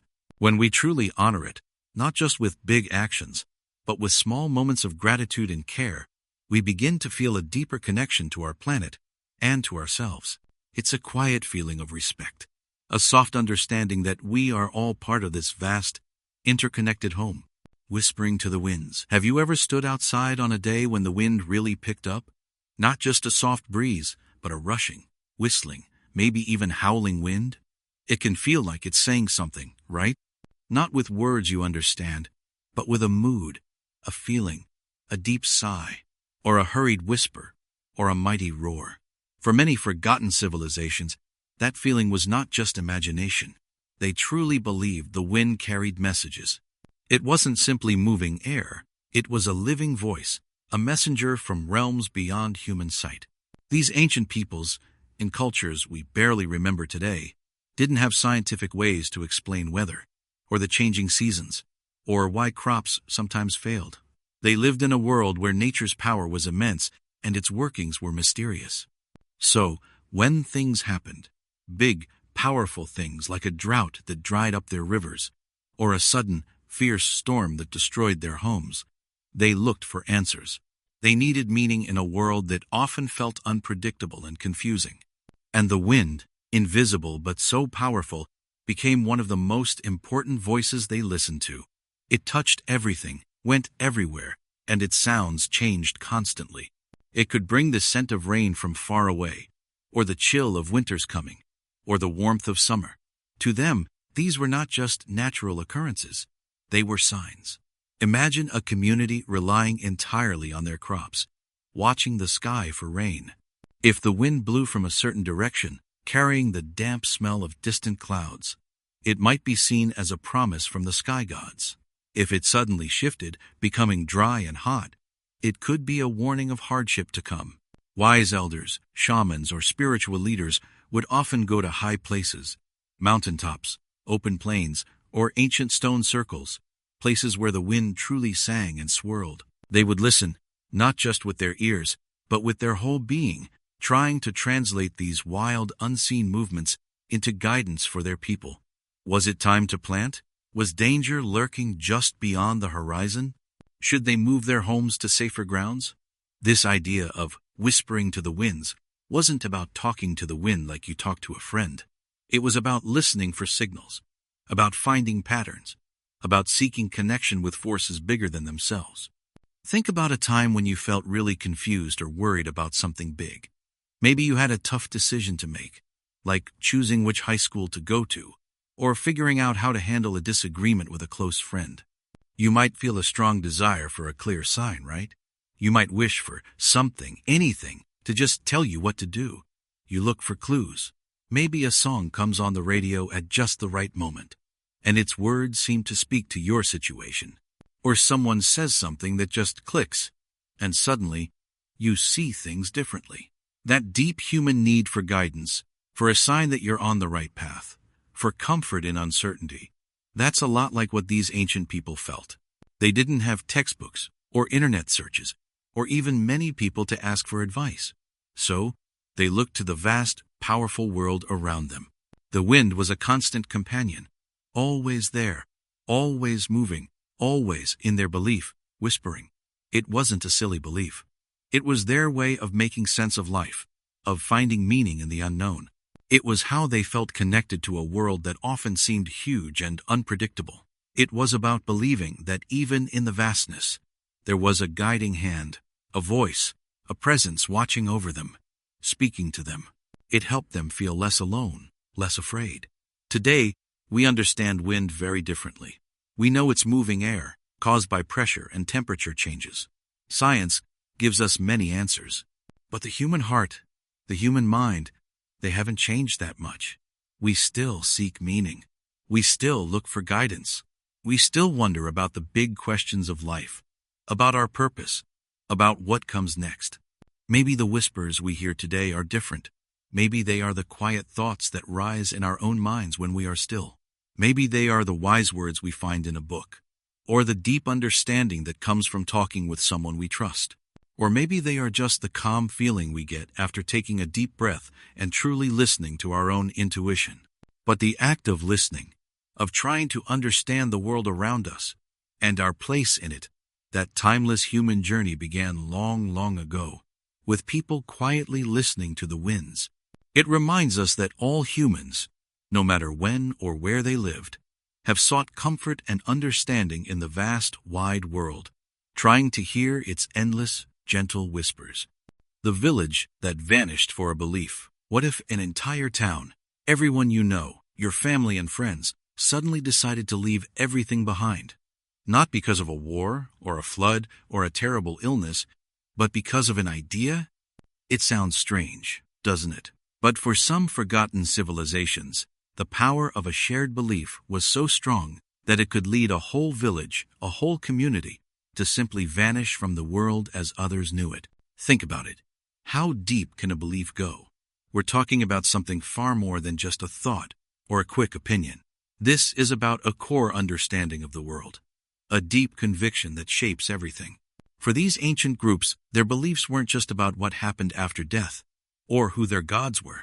Their beliefs were like a powerful current, guiding every single decision, every step they took. They believed in a way of life, a specific truth, so completely that it made them move. They didn't disappear into thin air, like magic. Instead, they moved away, sometimes to remote places, or they changed their way of life so completely that they became invisible to the wider world around them. Their old homes left empty, their presence fading from the common stories. Humans have always looked for meaning. We try to understand why we are here, what our purpose is, and how we should live. Often, the answers we find become our deepest beliefs. When a group of people shares these same deep beliefs, it creates an incredibly strong bond. It forms a kind of shared heartbeat, a common purpose that can feel more important than anything else. To us, centuries later, their choices might seem puzzling or even extreme, but to them, living out their truth was the only path. Imagine a group of friends who are all deeply, passionately invested in a certain hobby, like building incredible robots or creating detailed video games. They might decide to spend all their free time together, working on these projects. They might even decide to move to a shared space, a clubhouse or workshop, where they can completely focus on their passion, away from distractions. Their shared belief in the importance of their craft, or the joy they find in it, shapes their everyday lives. It guides their choices, their sacrifices, and their goals. For them, every decision, from what they eat to how they spend their evenings, revolves around this shared purpose. They haven't vanished, but they've certainly prioritized their shared belief above many other things. For the forgotten villages, this was on a much grander scale. Perhaps they believed the world was ending, and they had to find a new, sacred land. Maybe they believed true purity could only be found by living completely separate from others, far away in the wilderness or hidden valleys. Or their beliefs about how to worship or how to treat the land demanded they live in a very specific, isolated way that just didn't fit with anyone else. So they would pack up their lives, piece by piece, and move into the unknown. Their old villages, once bustling with life, would become quiet ruins, swallowed by nature, leaving only whispers of a people who once lived there, guided by an unseen map of conviction. What does this tell us about belief itself? It shows us that an idea, a shared understanding, can be as powerful as any physical force. It can push people to incredible acts, to reshape their entire world. It can make them choose paths that seem impossible or illogical to outsiders. It reminds us that our own beliefs, even the small, quiet ones we hold, have a power we might not always recognize. They shape our daily choices, guide our paths, and quietly, steadily, help us become who we are. And in thinking about these vanished villages, we're left to wonder what quiet beliefs might be guiding our own steps, even now. Special feasts for invisible friends, imagine for a moment. Setting a place at your dinner table for someone you couldn't see. No, not an imaginary friend from childhood, but someone truly important. Someone you deeply believed was there, just hidden from view. Perhaps an ancestor watching over you, or a powerful spirit tied to the river, or even a tiny nature fairy living in the trees. This isn't just a fantasy. It was a deeply held truth for many civilizations we've forgotten over time. They would prepare and offer special feasts, not just for their visible community, but for these invisible friends. For these ancient peoples, the world was alive with unseen forces and beings. They believed that everything, from the rushing wind to a growing crop, from a successful hunt to a sudden illness, was influenced by spirits, gods, or the souls of their ancestors. These invisible beings weren't just abstract ideas. They were as real and present as the mountains or the sea. And just like any important guest, they needed to be honored, thanked, or even asked for help. So, these special feasts were a way to connect, to show respect, and to maintain balance in their world. Think about it like this. Have you ever left out cookies and milk for Santa Claus on Christmas Eve? Or carefully placed a lost tooth under your pillow for the tooth fairy? You might not literally see Santa or a fairy, but you perform these actions. You act as if they are real and present, and you expect a certain outcome, gifts, or money. These are small, personal rituals we still have today. Now, stretch that idea much, much further. Imagine that instead of a small snack, an entire community would prepare elaborate meals, specific foods, drinks, and perfumes. They would present them with great care, sometimes in sacred places, sometimes at the threshold of their homes. This wasn't done just once a year, but perhaps regularly, tied to seasons, harvests, or significant life events. The purpose was often simple: to make sure the spirits were happy. A happy spirit might bring rain for crops, protect the village from harm, or guide hunters to food. An unhappy spirit, however, could cause drought, sickness, or misfortune. So, these feasts were vital. They were prayers made physical, hopes laid out on a plate. The food itself might not be eaten by human mouths, but its essence, its energy, its very offering was believed to nourish the unseen world. It was a language spoken not with words, but with actions and gifts. These traditions stretched across countless cultures.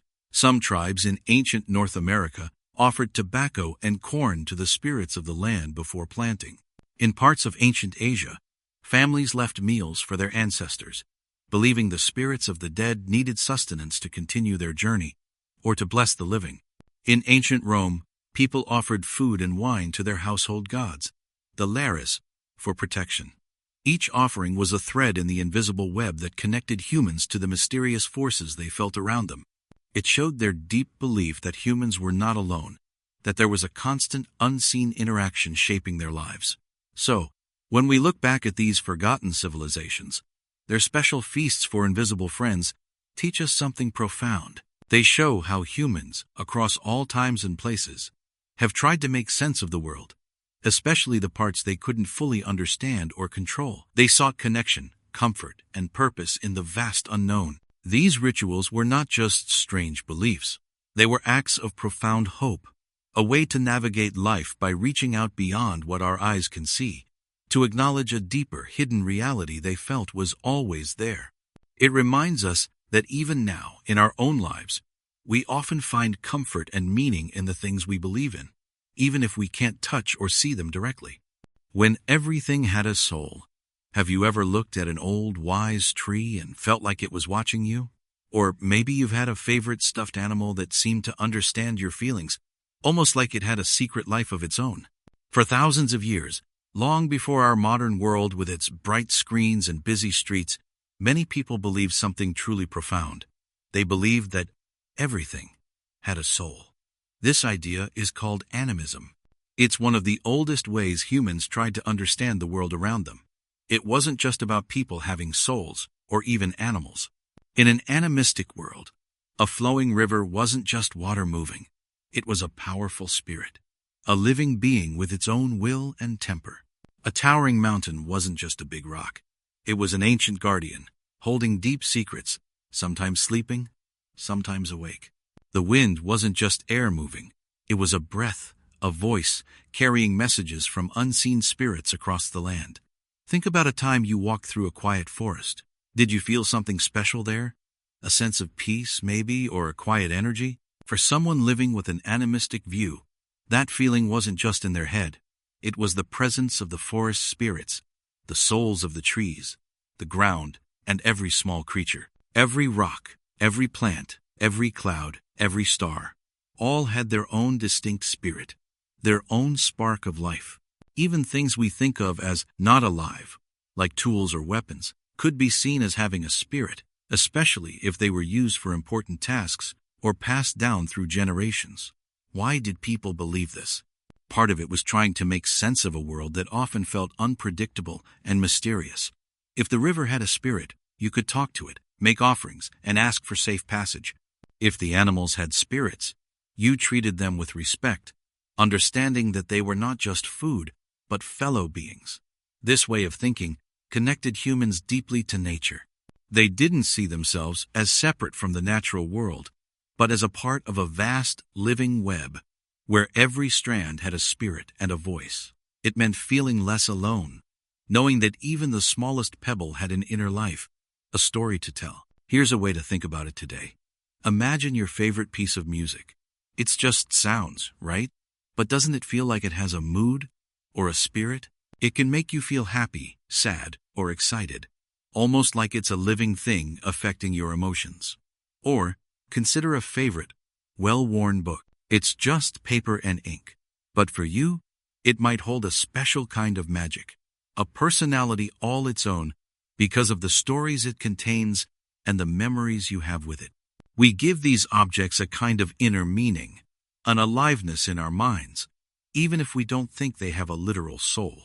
That feeling of connection, of seeing something more than just its physical form, is a small echo of what animism might have felt like. This ancient belief shows us a powerful way of looking at the world. It's not just about what people believed long ago, but what it means to be truly connected to everything around us. Imagine how you might treat the earth, the rivers, and the animals if you truly believed every single one held a sacred spirit. It could fill us with a deep respect, a quiet wonder, and a sense of shared life. It reminds us that perhaps, in ways we are still learning, there is a deep, quiet life humming in places we often ignore, making the world feel much bigger, much more alive, and infinitely more sacred. The rituals of the first harvest imagine a time long, long ago, before supermarkets, before even big farms like we know them today. People lived much closer to the earth. Their very lives depended on the tiny seeds they planted and the rain that fell from the sky. What do you think they felt when the first green sprouts pushed through the soil? Or when the first ripe berries appeared on the bush? These moments, when the first food was finally ready to eat, were not just about hunger. They were sacred. People in countless forgotten civilizations around the world celebrated what we call first harvest rituals. These weren't just simple parties. They were deep, meaningful ceremonies, filled with awe and wonder. A powerful way to say thank you to the earth, to the sun, to the rain, and to the unseen forces they believed brought life and growth. Think about it this way. If your family's very survival depended on a good crop of corn, wheat, or rice, how would you feel when it finally grew? You'd feel immense relief, maybe even a kind of magic. Ancient people often believed the earth itself was alive, or that spirits and gods watched over everything. They thought if they didn't show respect and gratitude for the gifts of nature, if they just took without acknowledging the source, then the next harvest might fail. So, these rituals were like promises, a way to ensure the good times kept coming, to make sure the cycle of life continued. It was their understanding of how the world worked, a belief that giving back was essential to receiving more. It's a bit like when you work really, really hard on a big project for school. You spend hours researching, writing, practicing, making sure every part is just right. And then, when you finally turn it in, and maybe you get that amazing grade back, or your teacher tells you it's the best one they've seen, how do you feel in that moment? You feel proud, accomplished, and maybe you want to thank the people who helped you, or even just feel grateful for the chance to learn and succeed.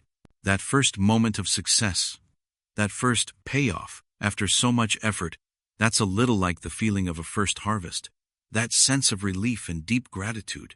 These ancient rituals weren't just about getting food for the body, they were food for the soul. They brought entire communities together. Everyone shared in the long anticipation, the hard work of planting and tending, and then the final joy of seeing the fruits of their labor. They would sing, dance, offer special prayers, and sometimes even offer the very first fruits or grains back to the earth or to their deities. It was a powerful way of saying, we understand this isn't just ours to take. We are part of something much bigger than ourselves. We are connected to the very cycle of life. Some civilizations would even abstain from eating the first harvest for a set period, to show true reverence and patience, believing it made the rest of the crop even more blessed. So, when we look back at these forgotten civilizations and their strange, beautiful beliefs, we see more than just old stories. We see echoes of feelings we still have today. Gratitude for what we have, respect for the natural world, and the understanding that we are all connected to the world around us, even now. When our food comes from far away, and we don't always see the fields it grew in, that sense of connection, of wonder at life's generosity, still matters. Maybe, sometimes, when you take a bite of something delicious, you can remember those ancient people, remember their deep thanks, and feel a little bit of that same connection to the earth yourself. Because life, in all its forms, is a precious gift, always worth our quiet gratitude. Their way to keep bad luck away. Have you ever worried about something bad happening? Maybe you had a big test, or you were trying out for a team, and you just wished for things to go well. What if you could do something, anything at all, to make sure bad luck stayed far away? For many forgotten civilizations, this wasn't just a wish. It was a serious, deeply felt need. They lived in a world without science as we know it, where floods, sickness, or a bad harvest could wipe out everything. So, they found their own ways to deal with the unknown, to feel a little safer. Here's the thing. People long ago believed that certain actions, words, or objects could actually keep evil spirits away or invite good fortune. They weren't just guessing. These beliefs were woven into their daily lives, like threads in a tapestry. It was their way of making sense of a confusing, often scary world. They thought that if they did the right thing, or avoided the wrong thing, they could influence what happened next. This wasn't about magic tricks. It was about survival and hope. Imagine a farmer worried about his crops. If he performed a special dance, or left an offering, and then the rain came, he'd believe his actions had worked. It gave him a sense of control over things he couldn't actually control. Think about it like this. Do you have a lucky shirt you wear for games? Or a specific pen you use for tests? You might know deep down that the shirt or pen doesn't actually make you play better or get a higher score, but wearing it or using it just feels right. It gives you a little boost of confidence, a quiet hope. For ancient people, these rituals and objects were like that lucky shirt, but on a much bigger, more serious scale. They truly believed these things held power. If a group of people believed a certain stone would protect their village from sickness, they would all respect that stone. They might even build their entire village around it. This belief created a shared feeling of safety. Sometimes, their ways of keeping bad luck away involved everyday objects, a special carving on a doorway, a certain type of plant hung above a bed, or even a specific way of greeting someone. Other times, it was grander, complex ceremonies, dances under the moon, or offerings left at sacred places. They might have worn unique necklaces, not just for beauty, but because they believed the symbols on them would ward off evil. They might have had specific rules about what to eat, when to travel, or even how to dream, all designed to keep them on good terms with the unseen forces of the world. And that's why it matters. These practices weren't just strange ideas.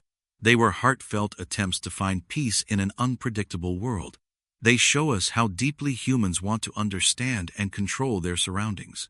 Even today, though we have science and technology, we still sometimes knock on wood or cross our fingers, don't we? It's a little echo of those ancient needs. Perhaps these old ways of keeping bad luck away remind us that no matter how much time passes, the human heart still searches for comfort, still hopes for good things, and still tries to find a way to keep the shadows at bay. It's a quiet testament to our shared desire for safety and belonging, a desire that connects us to people who lived thousands of years ago, under different stars. Building temples for unknown gods. Have you ever looked up at a huge storm cloud, dark and rumbling, and felt a tiny shiver, a mix of fear and wonder? Imagine living in a time long ago, before science could explain thunder or lightning. Before you knew why the sun moved across the sky or why the rain sometimes wouldn't come for months, what would you think was causing these powerful, life-changing events? For many ancient civilizations, the world was full of mysteries. The sun brought warmth and life, but sometimes it scorched the earth. The rain made crops grow, but sometimes it flooded everything. Earthquakes shook the ground. Volcanoes erupted with fire. These things were too big, too powerful for humans to control or even fully understand. So, people often imagined powerful beings, gods or spirits, were behind them. These beings were not always kind. They could be angry or pleased, just like people. And because they were so powerful and so mysterious, people felt a deep need to connect with them. Here's the thing. Sometimes, people built huge structures, temples, for these unseen forces. They might not even know the god's name, or exactly what it looked like, or what it truly wanted. But they felt its power. They felt its presence in the wind that swept through their fields, or the way the river rose after heavy rains. Building a temple was a way to show respect, to make an offering, to ask for help, or even to try and calm a powerful, unknown force. It was their way of saying, "We see you. Whatever you are, we honor you. Please be kind to us." Think about it this way.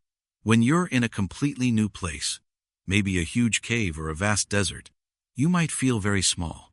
You might feel a sense of awe at how big and old it all is, and maybe a tiny bit of fear because you don't know what's around the next bend. You don't understand everything about that place, but you know it's powerful. These ancient people lived in a world where many things felt like that unknown cave or desert. Their temples were their way of making sense of it all, of putting a frame around the things that felt too vast to grasp. Many civilizations built these kinds of temples. Some were for gods they named and worshipped daily, but others were simply for the Lord of the Sky or the Spirit of the River, names given to forces they knew were mighty but couldn't quite define. When these civilizations faded away, their written words often went with them. All that's left are these grand, silent buildings. These structures stand as giant questions, showing us the deep faith and fear of people long gone, but not always telling us why. They built them for whom? They built for gods whose names we might never know, whose stories are whispered only by the wind through their crumbling stones. And that's why it matters. These forgotten temples, built for unknown gods, tell us something important about being human. They show our endless need to find meaning, to connect with something bigger than ourselves. Even today, when we face big questions, like what happens after life, or how the universe truly began, we are reaching out for answers, just like those people who built temples to the sun and the storms.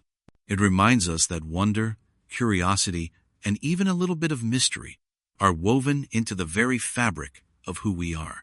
It's a quiet testament to our never-ending search for understanding in a world that still holds so many secrets. The lost art of reading smoke. Have you ever just watched smoke, maybe from a campfire or a candle, curling and twisting into the air? It seems random, right? Just wisps disappearing into nothing. But what if those wisps weren't nothing? What if, for some people, smoke held messages, stories, even warnings? The lost art of reading smoke isn't about magic tricks. It's about a much deeper way of looking at the world, a way some ancient groups understood things that we often miss today. For many forgotten civilizations, smoke wasn't just a byproduct of fire. It was a language. Here's how it works. A fire needs fuel, air, and heat. The smoke it produces changes based on those things. Is the wood wet or dry? Is the fire burning hot and clean, or sputtering and choked? Is there green foliage burning, or just dry sticks? All these details change the color, thickness, speed, and even the smell of the smoke. People who lived close to nature, who relied on subtle signs for survival, learned to interpret these changes. It was like reading a very slow, constantly shifting newspaper written in the sky. Imagine living centuries ago, before phones, before news channels, even before widespread written words. How would you know if a storm was coming? How would you know if a neighboring group was moving closer, or if a herd of animals was migrating? You'd have to observe everything around you with incredible care. The color of the sky, the feel of the wind, the sound of the birds, and yes, the behavior of smoke. Different civilizations used this skill in different ways. Some used it for practical survival, like tracking faraway fires from lightning strikes or knowing if someone was cooking in the distance. Others believed smoke connected them to the spirit world. They saw the dancing plumes as prayers rising, or as messages from ancestors, or even future predictions. It wasn't just about what you saw, but what you felt and sensed. It was about trusting your gut and your senses more than we tend to do now. It taught them to be patient observers, to find meaning in the ordinary. Think about something you do every day, something you might not even think of as reading. Like when you glance at someone's face, you don't just see eyes and a nose. You see a frown, or a smile, or a worried look. You're reading their emotions, even if they don't say a word. Or imagine you're cooking something. You can often tell if something is burning, or if it's perfectly done, just by the smell or the tiny wisp of steam. You're reading the smoke signals from your food. In a way, reading smoke is just a super-powered version of that. It's about being so tuned in to the world that tiny, subtle clues become huge, important pieces of information. It's about paying attention to the quiet whispers of the world around you, not just the loud shouts. This ancient skill reminds us of something powerful. It reminds us that knowledge isn't always found in books or on screens. Sometimes, the deepest wisdom comes from simply paying attention to the world around us, from really seeing what's there, beyond the obvious. It teaches us patience and observation. It makes us wonder what other languages of the earth we might be missing, simply because we've forgotten how to listen or how to truly look. Maybe the world is constantly speaking to us in ways we've just learned to ignore. And perhaps, if we slow down, if we truly open our eyes and minds, we too can start to understand some of these forgotten whispers, even if they're not written in smoke. Talking to ancestors. Way back when, have you ever wondered about the people who lived long before you? Not just in history books, but the actual humans, with their hopes and fears, their everyday lives. What if you could talk to them? Not in a science fiction way, but in a deeper, more meaningful way. For many ancient civilizations, talking to ancestors wasn't just a hopeful thought. It was a real, deeply held belief. Imagine a world where the line between the living and those who had passed on felt much thinner. People believed their ancestors, the ones who came before them in their family line or tribe, were still present. They weren't gone forever. Instead, they were thought to be watching, guiding, and sometimes even communicating. These forgotten cultures often saw their ancestors as wise spirits. They were like a constant source of advice and protection even after death. If crops failed, or if there was a big decision to make for the community, people might turn to their ancestors for help. They felt that those who had lived through so much already held knowledge that the living could still use. It was a way to keep wisdom alive, passing it down through generations, not just in stories, but as an ongoing conversation. So, how did they talk to them? It wasn't like picking up a phone. Instead, it involved special rituals, offerings, and sacred places. Maybe they'd leave food at a certain spot, or say prayers at a family shrine. Sometimes, they believed ancestors spoke through dreams, or through the voices of certain holy people in their village. For them, these weren't just made-up traditions. These were serious ways to connect with the very foundation of their world. It was how they held on to their identity, knowing they were part of a long, unbroken chain of people. Think about it like this. When you look at an old family photo, maybe of your great-grandparents, you might wonder what their lives were like. You see their faces, and a tiny piece of their story comes alive for you. Or, when you learn a skill that's been passed down in your family, like a special recipe, or how to fix something in a unique way, you're carrying on something from someone who came before you. It's like their knowledge, their touch, lives on through you. You might not hear their voice, but their actions, their wisdom, still speak to you, shaping your own life. In science, we do something similar. When scientists study dinosaur bones, they're not just looking at old rocks. They're trying to understand how those creatures lived, what they ate, how they moved. They're learning from things that existed millions of years ago. It's like the dinosaurs, through their fossils, are telling us a story about Earth's deep past. We don't talk to them, but we gather clues and listen to the information they left behind. The idea of talking to ancestors is a powerful reminder. It shows how much people, in all times and places, have wanted to feel connected to the past. They understood that the past isn't truly gone. It lives on in the stories we tell, the traditions we keep, and even in the quiet wisdom we feel inside. It's about understanding that we are not alone in this journey. We stand on the shoulders of all those who walked before us. Their efforts, their discoveries, and even their mistakes helped shape the world we live in today. So, while we might not perform ancient rituals to speak with those long gone, the spirit of connecting with our past remains. We can reflect on the lessons learned by generations before us. We can appreciate the path they cleared. And we can remember that every choice we make, every new thing we learn, adds to the ongoing story of humanity. A story that stretches far back into time and will continue long after us. It's a quiet, humbling thought, isn't it? That we are all part of something much, much bigger than just ourselves. We are threads in an ancient, beautiful tapestry. The mystery of the sacred caves.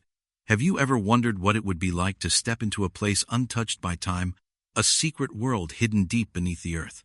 Imagine entering a darkness so complete, it swallows all light. The air is cool, still, and smells of damp stone. Every sound echoes, stretched out, then fades away. For many forgotten civilizations, caves were not just holes in the ground. They were much more. They were sacred. They were places of mystery, power, and strange beliefs.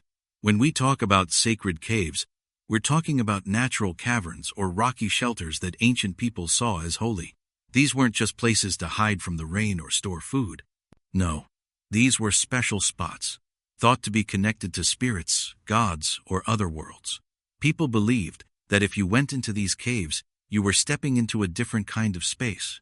It was like crossing a border between the normal world and something unseen, something deeply spiritual. Think about it this way. Have you ever had a special spot, maybe a fort built with blankets, or a quiet corner in your room, where you go to just be by yourself? Maybe you go there to think, to feel safe, or to just escape for a little while. It's your place.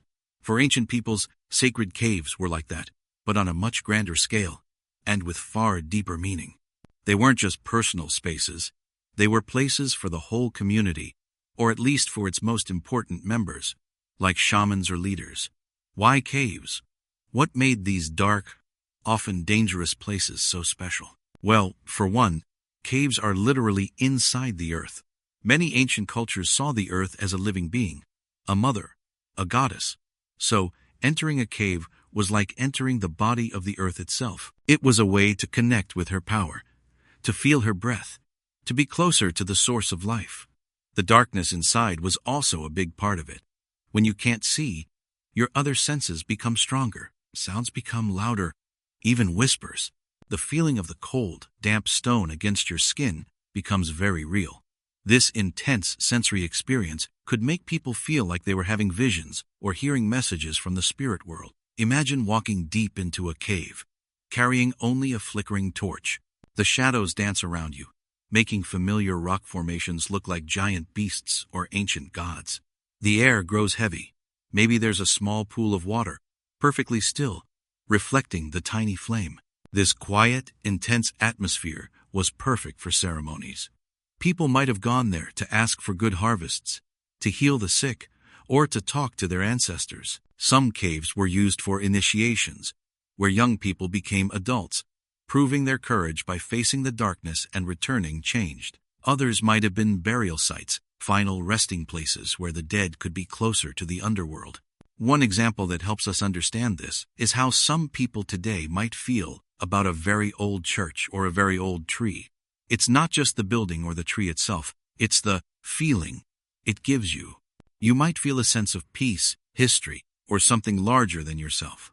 Sacred caves worked in a similar way, but with a raw, primal connection to the very origins of life and death. The echoes in a cave could sound like voices. The darkness could hide secrets or reveal truths. It was a place where the veil between worlds felt thin. So, what does this tell us about these forgotten civilizations?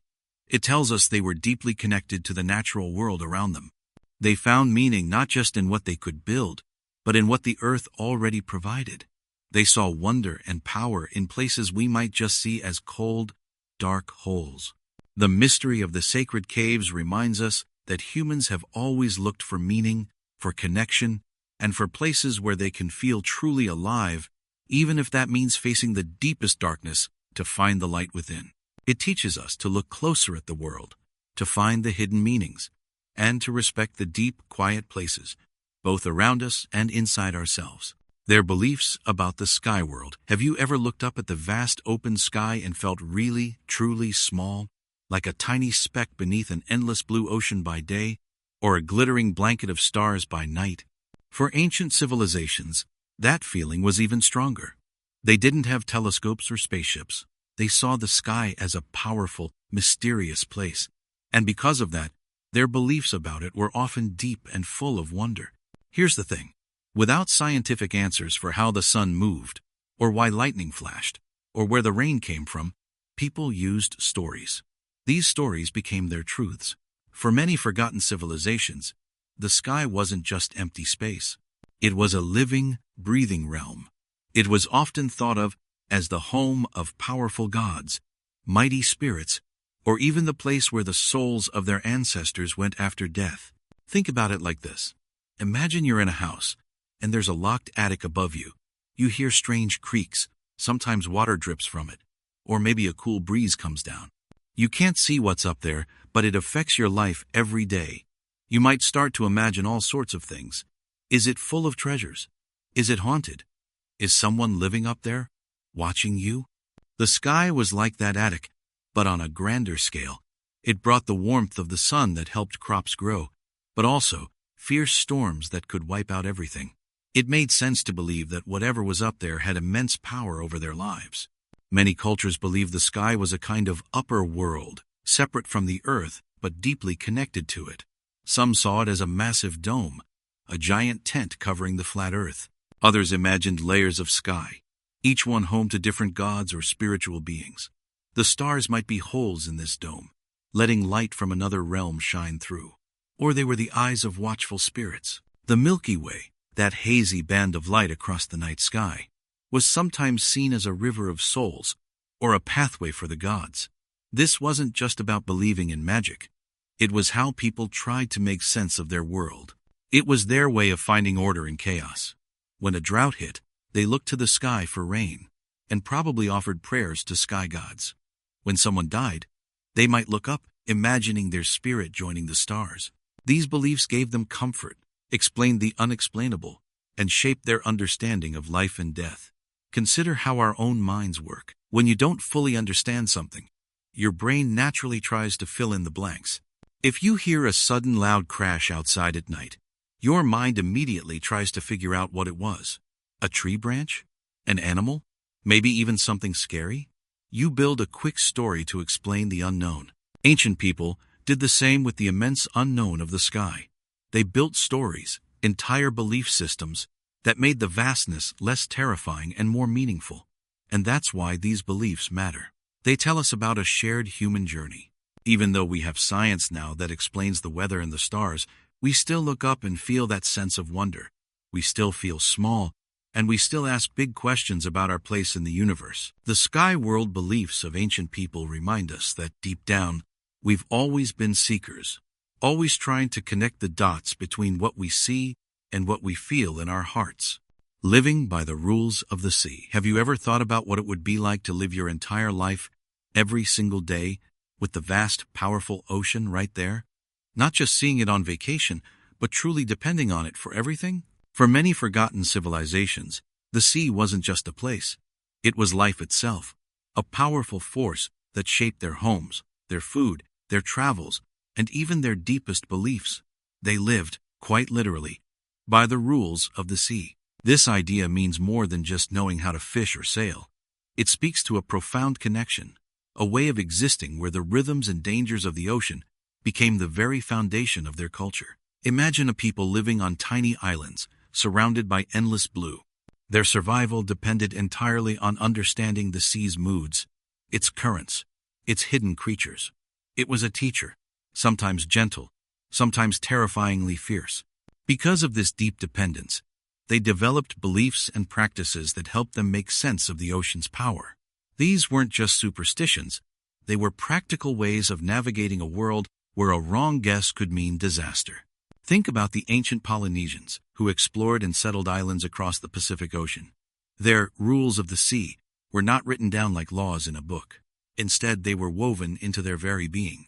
They learned to read the waves, to feel the pull of distant islands through tiny changes in the water. They navigated by the stars, the winds, and even the flight patterns of birds.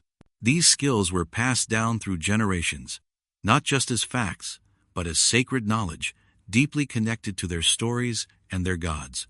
They might have believed certain sea creatures were sacred, or that powerful spirits lived within the ocean depths, needing to be honored before a long voyage. Their boats were not just tools, they were extensions of their spirit, built with respect and care. Or consider ancient coastal tribes, who depended on the seasonal migrations of fish.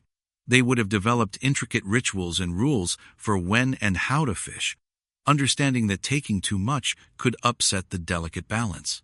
Maybe they believed certain parts of the ocean were forbidden, home to powerful spirits. Their rules of the sea taught them patience, humility, and the importance of cycles. It was a deep understanding that they were part of a larger system, not masters of it. Here's an analogy from our own lives. Think about how you learn the rules of a sport you love. If you play basketball, you learn about dribbling, shooting, and not fouling. Those aren't just arbitrary rules. They are what make the game work, what allow it to be played fairly and skillfully. They teach you strategy and teamwork. For these ancient people, the rules of the sea were like the rules of their life's biggest game. The ocean was the court, and its forces were the unwritten laws they had to master to survive and thrive. They learned that fighting against a powerful current was pointless. It was better to understand it and work with it. Living by the rules of the sea taught these civilizations a profound respect for the natural world. It showed them that true strength often comes not from trying to control everything, but from understanding limits and adapting to what is. It taught them interconnectedness, how everything from the smallest fish to the biggest storm played a role. And in the face of such immense power, they often found a deep sense of wonder and meaning. They learned that sometimes the greatest wisdom comes from humbly observing the world around us and flowing with its powerful ancient currents. Where monsters were real gods, have you ever thought about what it means to be truly scared? Not just a jump scare from a movie, but a deep, ancient kind of fear. Imagine living in a world where every storm, every wild animal, every unknown sickness could end your life in an instant. What if the most terrifying things around you were also the most important for your survival? This is how, for some forgotten civilizations, what we might call monsters became their gods. Think about it this way. When ancient people looked at the world, they didn't have science books to explain things. They didn't know why the volcano erupted, or why the river flooded, or why a sickness swept through their village. These events were huge, powerful, and often deadly. They had to find a way to understand these forces, to make sense of a world that felt both magical and very dangerous. So, they often saw these powerful things as living beings. And if something could give life, like the sun warming the crops, but also take it away, like a lightning bolt striking a tree, it was seen as something very powerful indeed, something worthy of worship. Sometimes, these powerful beings were imagined with the features of the most feared creatures in their world: a snake, a big cat, or a giant bird of prey. These were not just scary animals. They were symbols of raw power, of life and death. It's like when you're a kid, and you're scared of the dark. Your mind might imagine shapes and shadows turning into monsters under your bed or in your closet. You create a story for the unknown. For ancient people, the unknown was a whole world of powerful natural events. If a huge flood wiped out your village year after year, it wasn't just water. It was the power of something immense and possibly angry. To survive, you had to understand it, respect it, and maybe even try to please it. That powerful, often frightening force became a god. Consider the Nile River in ancient Egypt. It flooded every year, bringing rich soil for farming. But sometimes the flood was too high, destroying homes, or too low, causing famine. So, The Nile was both a giver of life and a bringer of disaster. The Egyptians honored the Nile as a god. Many cultures had similar relationships with things that seemed like monsters but were also essential. The jaguar to some South American peoples, the bear to some Native American tribes, the stormy sea to island nations. These were feared, but also respected as powerful spirits, or gods who controlled their world. It shows us something deep about what it means to be human. We need to find meaning in chaos. We need to feel like we understand the world, even if that understanding comes from fear and wonder mixed together. These forgotten peoples weren't just afraid. They were trying to connect with the biggest, most untamed parts of their world. They took their deepest fears and turned them into something they could look up to, something they could pray to, hoping for safety or understanding. In a world full of unknowns, turning the monster into a god was a way to make sense of life, and maybe, just maybe, to feel a little bit safer. It was a powerful way to live with fear, to even embrace it, as part of life's grand, mysterious story. The people who carried their homes. Have you ever thought about what home really means? Is it just a building with walls and a roof? Or is it something more? Imagine a whole group of people who didn't live in one fixed spot. They didn't have houses that stayed put year after year. Instead, they moved. And when they moved, they took their homes with them. This might sound strange at first. How do you carry a home? Well, for many forgotten civilizations, home wasn't a permanent structure. It was a way of life, a feeling, a community that traveled together. Think about early humans. Thousands of years ago, they were often hunters and gatherers. This means they followed the animals they hunted, or moved to find different plants and fruits as the seasons changed. They lived in tents, temporary shelters, or caves. When the food ran out in one place, or the weather shifted, they packed up everything they owned and moved on. Their possessions were few, carefully chosen so they could be carried. Their most important belongings were often their tools, cooking pots, bedding, and the clothes on their backs. But here's the thing. They also carried their stories, their songs, their traditions, and their family bonds. These unseen things were just as much a part of their home as any physical object. Consider the nomadic peoples who lived in places like the vast grasslands of Central Asia. Groups like the Mongols, famous for their horsemanship, lived in structures called yurts or jurs. These were round, tent-like dwellings made of wooden frames covered with felt. They were designed to be taken apart quickly, loaded onto carts or horses, and set up again in a new location within hours. Their entire village could pick up and move, following their herds of animals or finding new pastures. Their home was not stuck to the ground. It was adaptable, always ready for the next journey. This allowed them to survive in harsh environments, making the most of what nature offered across huge distances. Think about it this way. When you go on a trip, maybe camping or visiting relatives, you pack a bag. In that bag, you put the things you really need. Clothes, your toothbrush, maybe a favorite book or a photo. You're taking a small piece of your comfort, your routine, your home with you. For these ancient people, their entire lives were like that extended trip. Their whole existence was about carrying the essentials, physically and emotionally.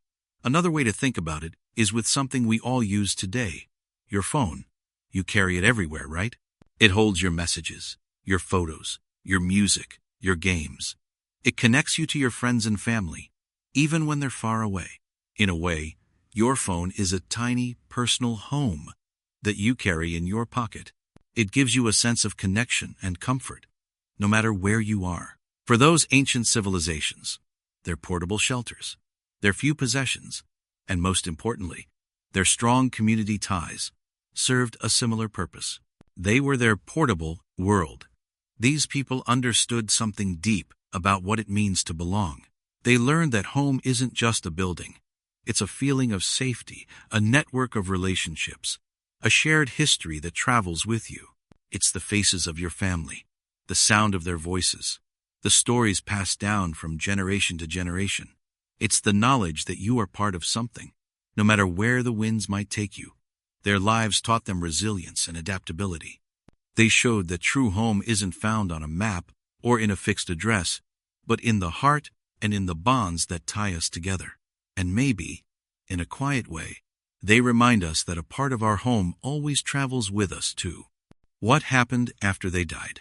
Have you ever stopped to wonder what happened in people's minds long ago, when someone they knew closed their eyes for the very last time, when the breath left their body and their heart was still? For many of the forgotten civilizations we're talking about, death was not seen as a final ending, like a book closing forever.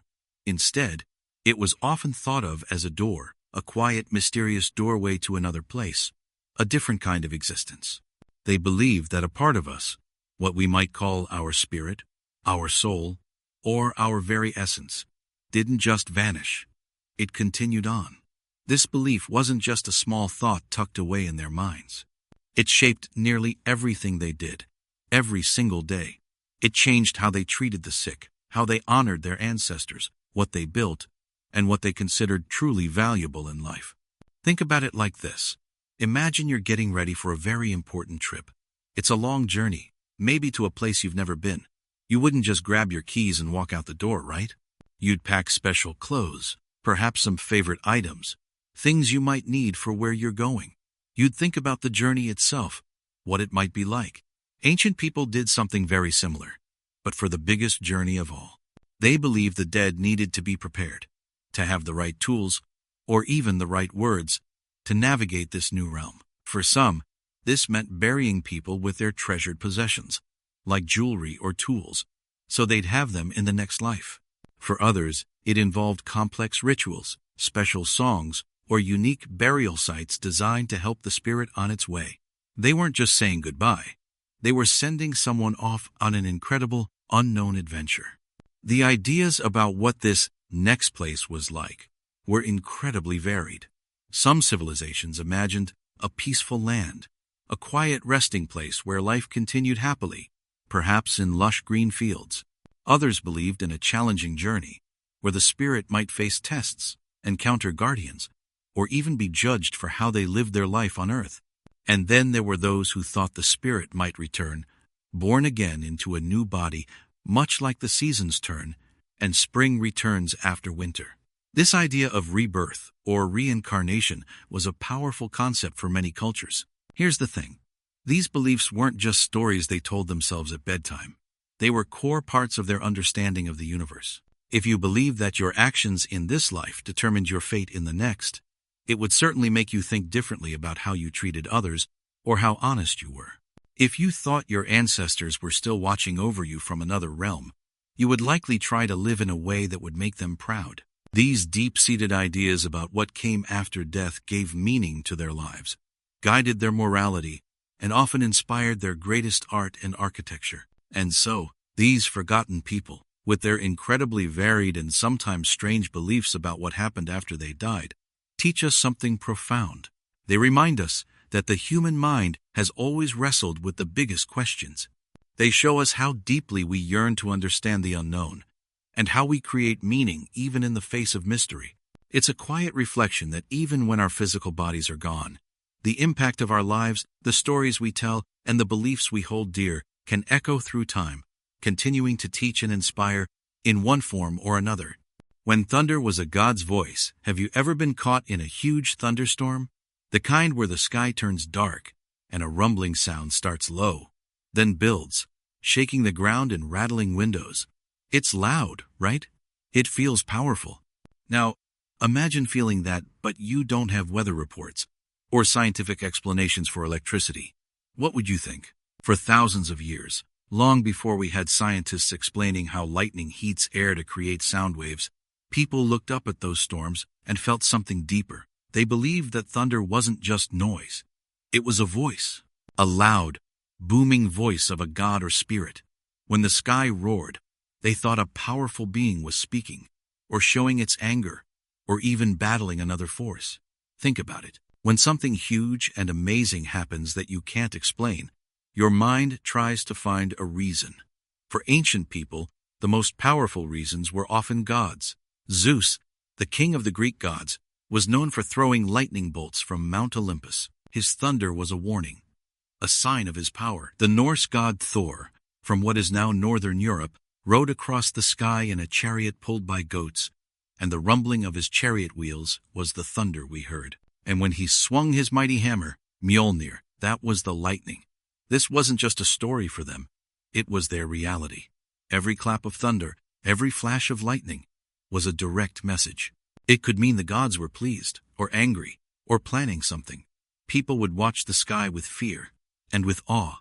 They'd pray, offer gifts, or change their plans based on what the sky seemed to be telling them. Here's the thing. Even today, when we know all the science behind storms, a really big thunderstorm can still make us feel small, right? You might get goosebumps. You might feel a little bit scared, or just totally amazed by the power of nature. Imagine feeling that, but also believing that someone invisible and all-powerful was right there, making that noise just for you, or for your whole village. It's kind of like when you're playing a new video game, and something totally unexpected happens. Maybe a glitch makes your character fly, or an item appears out of nowhere. You might think, whoa, what just happened? Was that supposed to happen?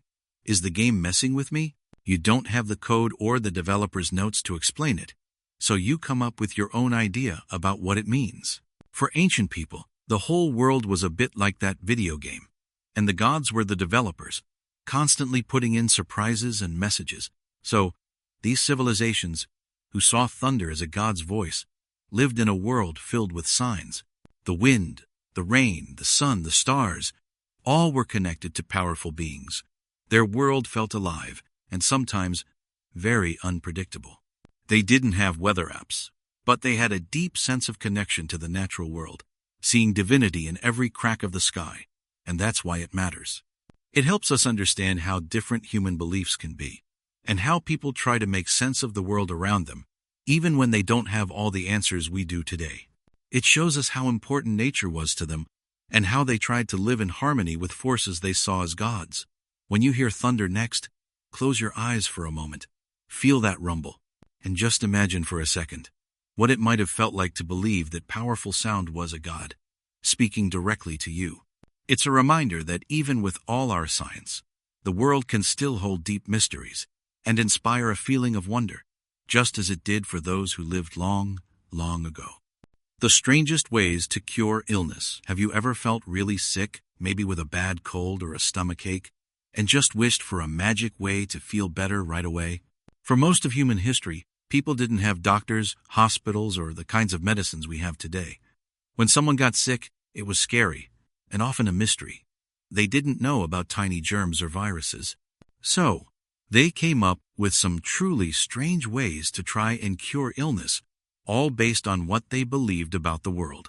Imagine living thousands of years ago. If you had a terrible headache, or if someone in your village started acting confused, or seeing things, what would you think was happening? Often, people believed evil spirits had entered the body, or that a person was cursed. Because they didn't understand what was really going on inside the body, their solutions were often about getting rid of these invisible bad forces. And this led to some incredibly unusual practices. One of the oldest and most shocking cures was something called trepanation. This involved drilling a hole, or sometimes scraping away part of the skull, right into a living person's head. Sounds terrifying, right? And it was. But the idea behind it was simple. If an evil spirit or a bad pressure was causing the headache or the strange behavior, making a hole would give it a way to escape. It was a desperate attempt to release whatever was trapped inside. People actually survived these operations sometimes, showing how tough humans can be. But here's the thing. It often didn't cure anything, and it could make things much worse. Another common idea was that illness came from bad blood or an imbalance of fluids in the body. So, people would try bloodletting, which meant cutting a vein to let some blood out. Or they'd use leeches, those slimy little creatures, to suck blood from the skin. The thought was that by removing the bad blood, the person would get better. We know now that this often weakened people more, but for a long time, it was a trusted method in many places. Beyond physical actions, many cultures relied on special rituals, charms, or potions made from weird ingredients. Sometimes these potions included animal parts, strange herbs, or even things that sound really gross to us now. The belief was that if you ate something strong, like the heart of a brave animal, you might gain its strength. Or a charm might protect you from evil spirits that cause sickness. Think about a time you had a lucky charm for a test or a game. You know it doesn't really help you get the answers or score the points, but it makes you feel better, more confident, like you have some control. That feeling of hope and control was a huge part of these ancient cures. This deep human need to find answers, even when faced with overwhelming mystery, is powerful. It's like when your phone freezes and you don't know why, so you shake it or press random buttons, even though you know deep down it probably won't fix it. It's a natural reaction to try something when you feel helpless. And sometimes, just the belief that a cure will work can make a difference.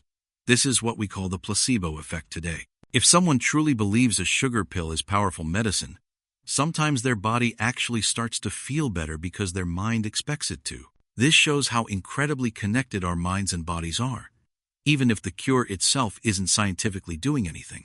So, when we look back at these strange ways to cure illness, it's not about making fun of people from the past. It's about understanding how humans have always tried to make sense of the world and fight against suffering. These practices, as odd as they seem now, were once the best hope people had. They remind us of how far we've come with science and medicine, and how lucky we are to have hospitals and doctors who truly understand how our bodies work. But they also remind us of the enduring human spirit, always curious, always seeking comfort, and always searching for ways to heal, even in the darkest of times. It makes you think about how our beliefs shape our reality, even today. The secret language of priests. Have you ever wondered what it would be like if only a few special people understood the most important words in the world? Imagine a secret code, not for a game, but for speaking to the gods, for understanding the mysteries of life and death. This is a bit like the secret language of priests that existed in ancient civilizations. So, here's the thing. In these old societies, priests weren't just religious leaders. They were also often the teachers, the healers, and the record keepers. They held a lot of power because they were believed to be the only ones who could talk to the gods or understand their will. To do this, they sometimes used special languages or special ways of using their regular language that ordinary people didn't understand. Think of it like this. If you're part of a sports team, you might have certain signals or calls that only your team knows.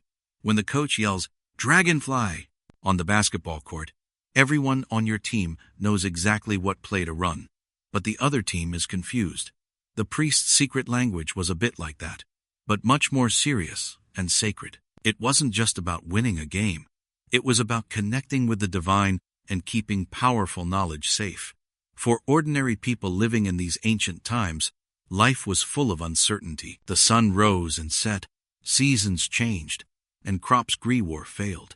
They looked to the priests for answers, for blessings, and for protection. When priests spoke in these special, secret words, it made their connection to the gods seem even stronger and more mysterious. It added a deep sense of awe and wonder. It also made the priests very important because they were the only ones who could translate these divine messages. These special languages weren't always entirely new words. Sometimes, it was an older form of the language, like how Shakespeare's English is harder for us to understand today than our everyday speech.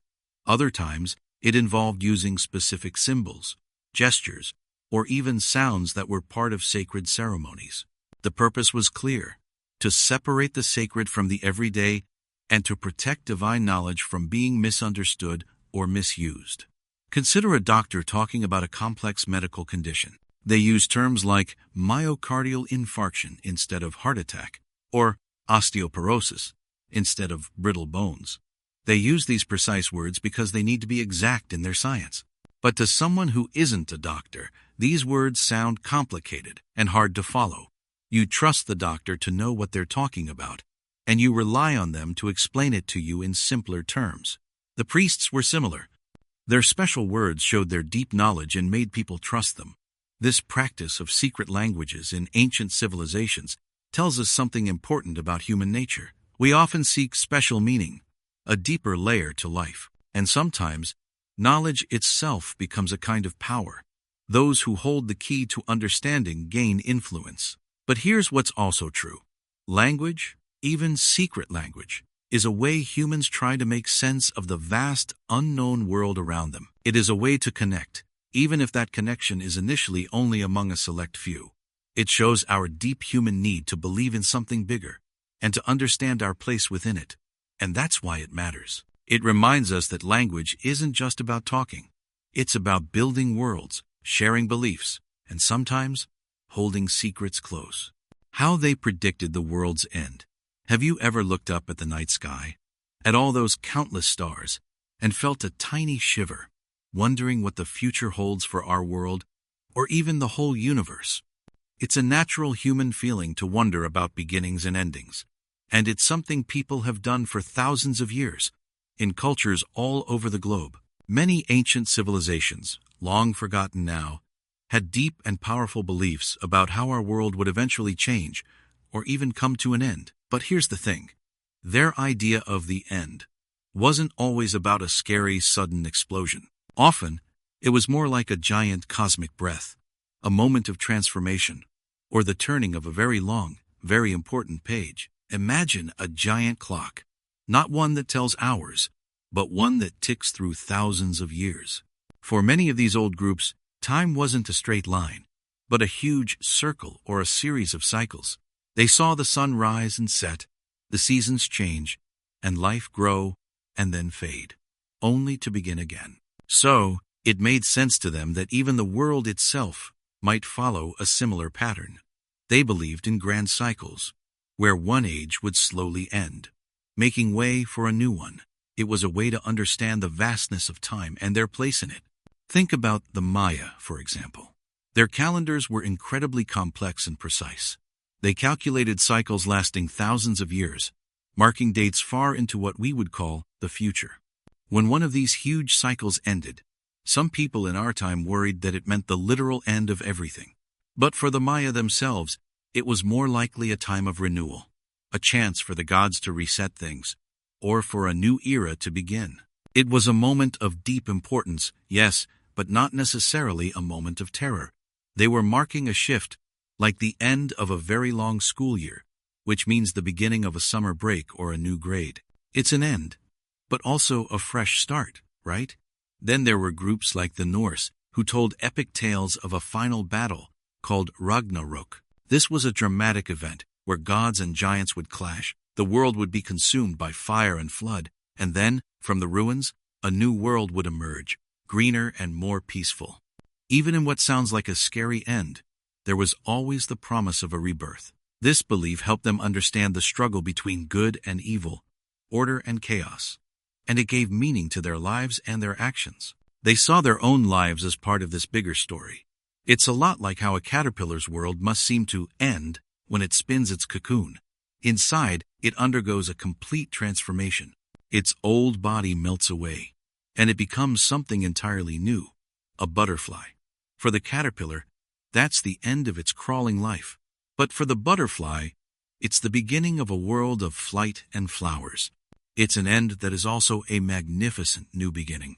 These ancient civilizations, too, were looking for patterns, trying to make sense of the big changes they saw around them. Floods, droughts, eclipses. They saw these as clues, messages from the universe about the grander cycles at play. So, when we look at how these long-lost civilizations predicted the world's end, it's not just about prophecies of doom. It's about the human desire to understand our place in the universe, to find meaning in change, and to prepare for what might come next. They weren't just predicting an end. They were often envisioning a transformation, a shift, or a grand new beginning. Their stories remind us that endings are often just doorways to something new. A constant cycle of change that shapes not just the world around us, but also our own lives. It shows us that even in the face of what seems like an end, there can be a deep sense of hope and the promise of renewal. Their special connection to animals. Have you ever felt a deep connection with an animal? Maybe your pet dog, a cat curled up on your lap, or even a wild bird you saw singing outside your window. That feeling, that sense of understanding without words, is something many ancient and forgotten civilizations knew very well. For them, animals were not just creatures that walked or flew or swam around them. They were much more Imagine a time when people lived very closely with the natural world. They didn't have big cities or loud cars. Their lives depended completely on the plants and animals around them. In this setting, animals weren't just food to eat or creatures to hunt. They were seen as holding powerful, often sacred, spirits. For many of these cultures, animals were teachers, guides, and even protectors. This idea is sometimes called animism. It means believing that everything, even animals, has a spirit or a soul. So when they looked at a bear, they didn't just see a large animal. They saw a wise spirit, strong and protective. When they watched a hawk soar high, they saw a messenger from the sky, a symbol of freedom and clear sight. Many forgotten tribes and groups across different lands believed they shared a deep, unbreakable bond with certain animals. Sometimes, a whole family or a village would feel connected to a specific animal, like a wolf or a deer. This animal was their totem. It wasn't just a mascot. It was like a spiritual ancestor, a guide that taught them how to live, how to be strong, or how to hunt. They believed they took on qualities from this animal. If their totem was a wise owl, they would try to be thoughtful and observant. If it was a brave lion, they would try to be fearless. Think about how a guide dog helps a person who can't see. That dog isn't just a pet. It's a partner, a helper, a trusted friend who keeps them safe. In a similar way, for these ancient people, animals were not just pets. They were essential partners in life. They might have learned how to track animals by watching wolves, or how to find water by observing deer. They understood the rhythms of nature through animal behaviors. A flock of migrating birds might tell them winter was coming. A certain fish jumping meant food was near. They listened to the whispers of the wild. This connection went beyond just practical things. It shaped their beliefs about the world. Animals often appeared in their most important stories, their myths, and their art. A mighty serpent might have created the rivers, or a gentle turtle might carry the whole world on its back. These stories weren't just made up. They were deep ways of understanding where they came from and how the world worked. The animals in their stories weren't just characters. They were like ancient symbols of big ideas, life, death, wisdom, and change. Consider how spending time with a pet can make you feel calm and understood. Maybe your cat seems to know when you're sad and comes to sit with you, or your dog's happy tail wag can brighten your toughest day. That emotional connection, that simple comfort, is a tiny glimpse into the deep bond these ancient people felt. They believed animals had spirits that could teach, heal, and even speak to them, not with words, but with a deeper understanding. They treated animals with immense respect, often asking for permission before hunting or offering thanks afterward. They understood that all life was connected, a vast, intricate web where every creature had its place and its purpose. In a way, these forgotten civilizations remind us of something we might have lost a little bit: the humble understanding that we are part of nature, not separate from it.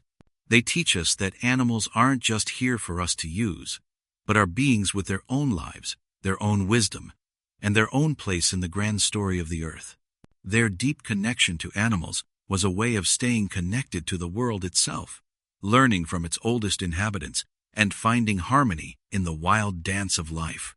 And perhaps, if we listen closely, we can still hear the echoes of that ancient wisdom, whispering through the rustling leaves or the call of a distant bird.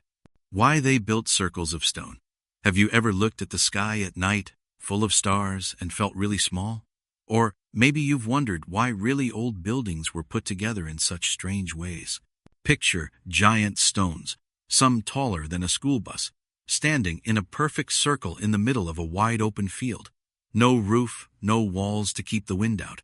Just these massive rocks, placed with incredible effort by people long, long ago.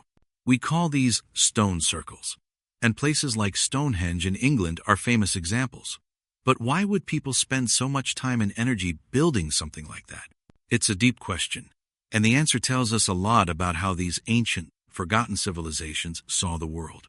For many of these groups, the sky wasn't just something to look at.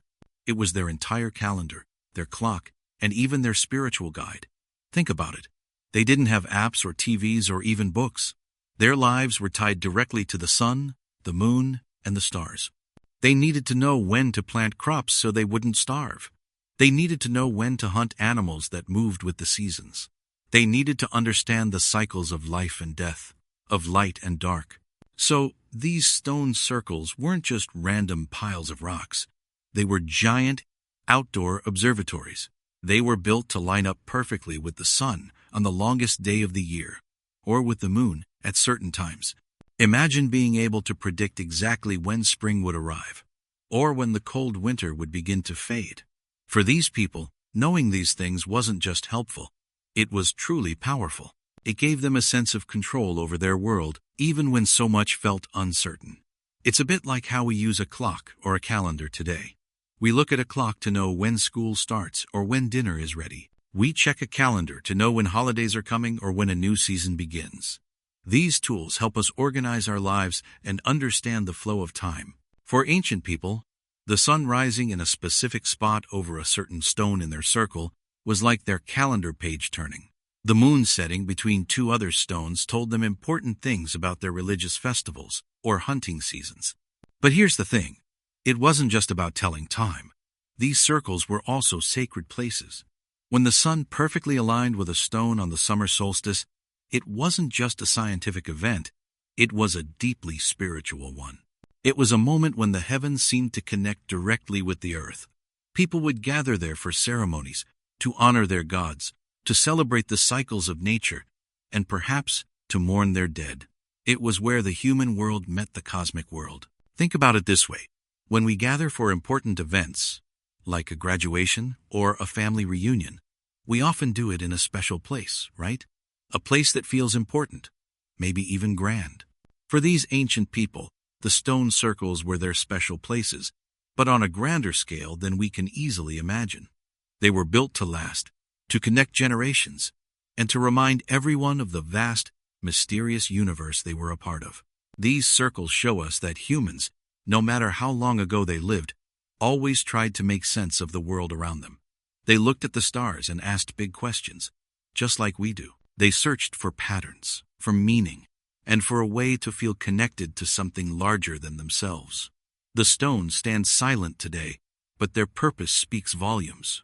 They whisper stories of ancient beliefs, of a deep respect for the natural world, and of the enduring human need to find our place in the grand dance of the cosmos. They remind us that even without modern science, humans are always trying to understand the wonders above and the mysteries within. What they believed about strangers. Have you ever wondered what it was like to meet someone totally new, from a completely different world, before cars or planes existed? For many forgotten civilizations, meeting a stranger wasn't just unusual, it was a profound event. It could be scary, exciting, or even sacred. Here's the thing. For people who lived long ago, often in small, isolated communities, the idea of a stranger was much bigger than it is for us today. We see new faces all the time. But imagine living your whole life knowing only the people in your village or tribe. A stranger arriving would be like an alien landing. It would shake up everything you knew. Many ancient groups saw outsiders through the lens of their deepest beliefs. If their gods were powerful but unpredictable, a stranger might be a messenger from those gods, a blessing, or a curse in human form. If their world was full of spirits, a stranger could be possessed, or perhaps even a spirit themselves. The unknown was often filled with danger in their minds. Think about it. Without modern medicine, a stranger could bring a sickness no one in the village had ever seen. Without shared language or customs, misunderstandings could easily turn into conflict. So wariness was often a natural first response. But it wasn't always fear. Some civilizations believed strongly in hospitality. The ancient Greeks, for example, had a concept called xenia. It meant guest, friendship. They believed Zeus, the king of the gods, protected guests and hosts. If a stranger arrived at your door, you were expected to welcome them, offer them food and shelter, and not even ask their name until they had rested. This wasn't just about being polite. It was a sacred duty. Breaking xenia could anger the gods. This shows a deep understanding that while strangers could be dangerous, they also carried the potential for new ideas, trade, or stories from far-off lands. Sometimes they were seen as opportunities. So, How did they decide if a stranger was a friend or foe? It often came down to their rituals and signs. Maybe the stranger had to perform a certain handshake or say a special phrase. Maybe they were watched closely for days, their actions studied. It was like a very serious test. Think about when a new student joins your class. At first, you don't know much about them. Are they quiet? Loud? Do they like the same things you do? You observe, you listen, and slowly, you start to form an idea. In the past, this getting to know you phase was even more critical because the stakes were so much higher. A wrong judgment could mean trouble for the whole community. Some cultures even developed complex ceremonies to cleanse strangers or to welcome them into the community, turning them from other to one of us. These rituals were like a bridge built between the known and the unknown, helping people feel safer. It was a way of saying, we understand you are different, but we also want to find common ground. Looking back at these forgotten beliefs helps us see something important about ourselves. Our basic human feelings haven't changed that much. We still feel a mix of caution and curiosity when we meet someone very different from us. We still wonder what they believe, what they know, and what they might bring into our lives.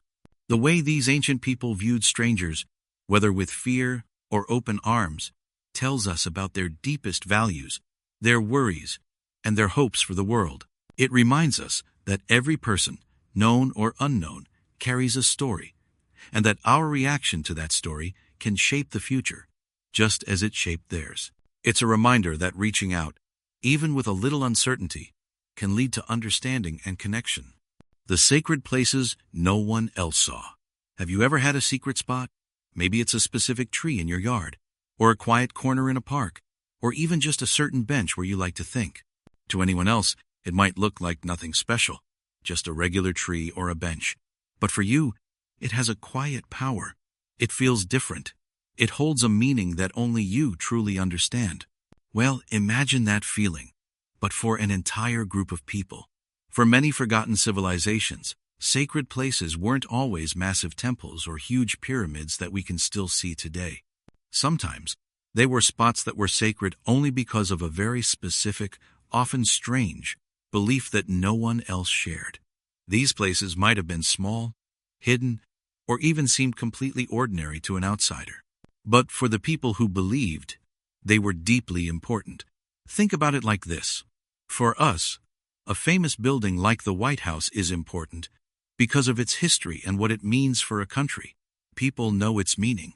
But for these forgotten groups, their sacred places might have been a certain oddly shaped rock, or a small hidden spring, or even just a clearing in the woods where the light hit in a strange way at a specific time of year. Maybe they believed a god whispered in the wind there, or that their ancestors' spirits rested under a certain ancient tree, or that a hidden door to another world could be found only in that one cave. To anyone else, it was just a rock, a spring, or a cave. But to them, it was everything. It was a place where the human world met the spiritual world. Here's the thing. Because their beliefs were so unique, sometimes even strange to us now, the places they considered sacred often don't make sense to us. We might walk right past them today and not even know we're on ground that once held immense power for a vanished people. Their sacred spaces weren't always marked by huge statues or grand altars. They might have been simple circles of uncarved stones that have long since fallen apart. Or perhaps a ritual was done at the peak of a particular mountain that looks just like any other mountain to us now. The meaning was in the belief, in the ritual, in the connection they felt there. The physical place was just where that connection happened. It's like how you might have a very old, worn-out teddy bear or a blanket from when you were little. To someone else, it's just a faded old toy. But to you, it holds so many memories, so much comfort, so much of your childhood. It's sacred to you, even if it looks ordinary. The same goes for these forgotten places. The meaning was deep inside the hearts and minds of the people, not always in what they built or left behind. And that's why these places are often forgotten. We can't see the sacredness if we don't know the story, if we don't understand the strange belief that made it sacred in the first place. The physical evidence might be gone, but even if it's there, we might not recognize it for what it truly was. It teaches us something important about how humans find meaning. We are always looking for special places, whether they are grand cathedrals or just a quiet spot under a favorite tree. The urge to connect with something bigger than ourselves, to find a place that feels different, is a quiet but powerful part of being human. And sometimes, the most sacred places are the ones only the believers can truly see. They're rules for peace and war. Have you ever thought about why we have rules? Not just in school or for games, but in life itself? Imagine a world without any rules at all. It would be chaos, right? It's the same for how people live together, even in ancient times.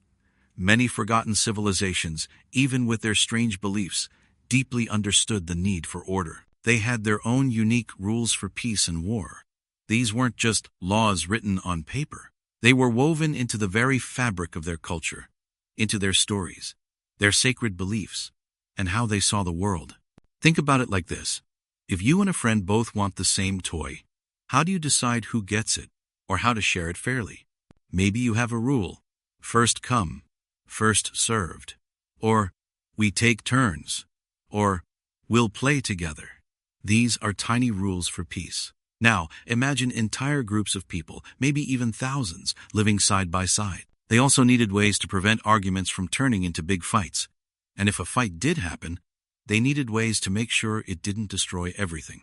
For some of these old cultures, peace wasn't just about avoiding conflict. It was seen as a sacred state, something to be protected at all costs. Their gods or spirits might have taught them that harmony was the highest good. So, they created complex rituals or customs to settle disagreements. Maybe two people arguing would go before an elder, and the elder would tell a story that showed the right path.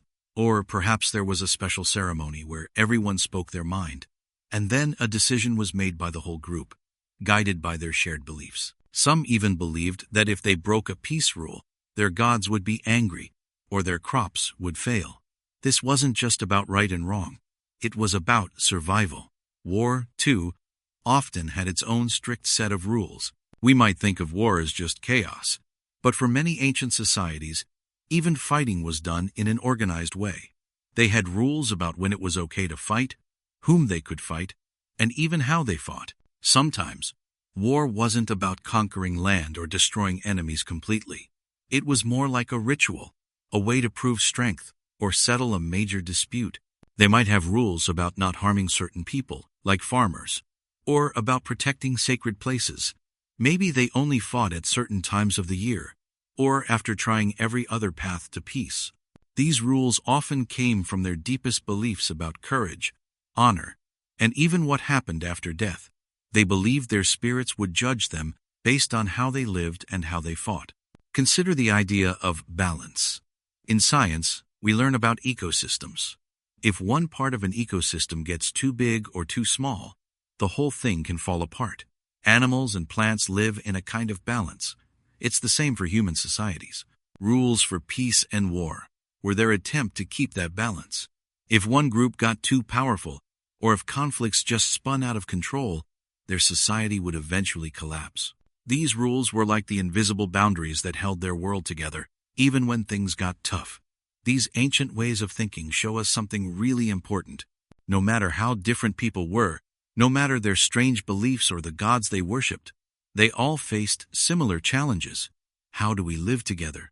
How do we deal with anger and disagreement? And how do we protect what matters most? Their answers were often shaped by their unique views of the universe, but the underlying questions were very much like our own.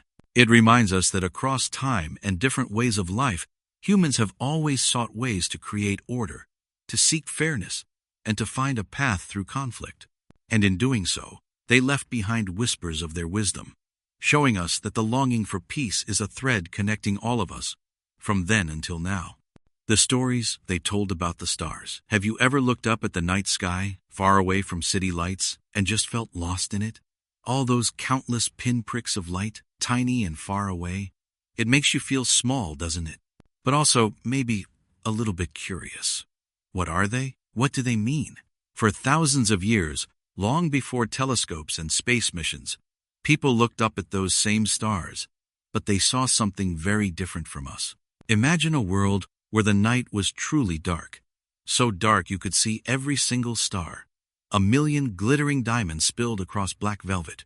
There were no streetlights, no TVs, no phone screens to distract them. The night sky was their greatest show, their calendar, their clock, and their most mysterious book. For ancient civilizations, the stars weren't just scientific objects.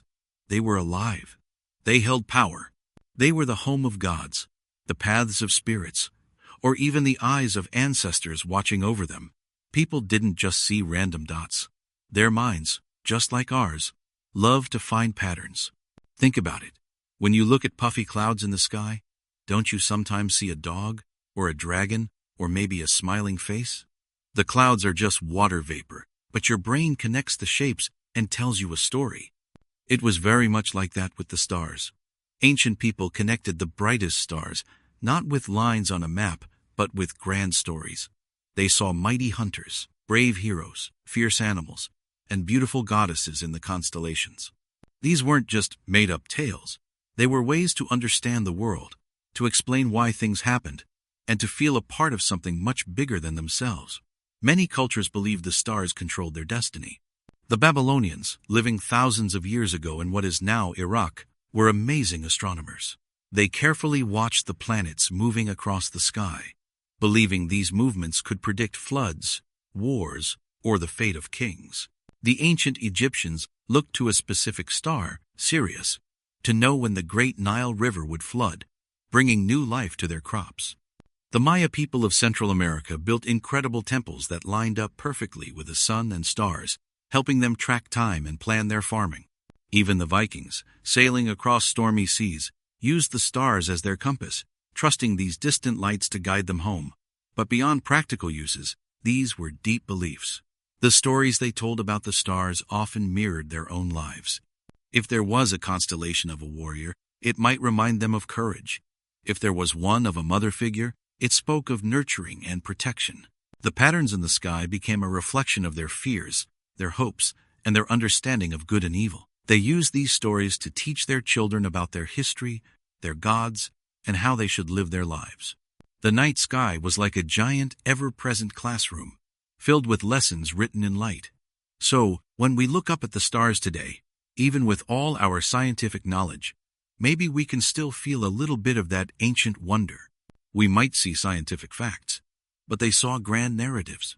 They reminded themselves that humans have always looked up, searching for meaning, connecting the dots, and spinning tales that help us understand our place in the universe.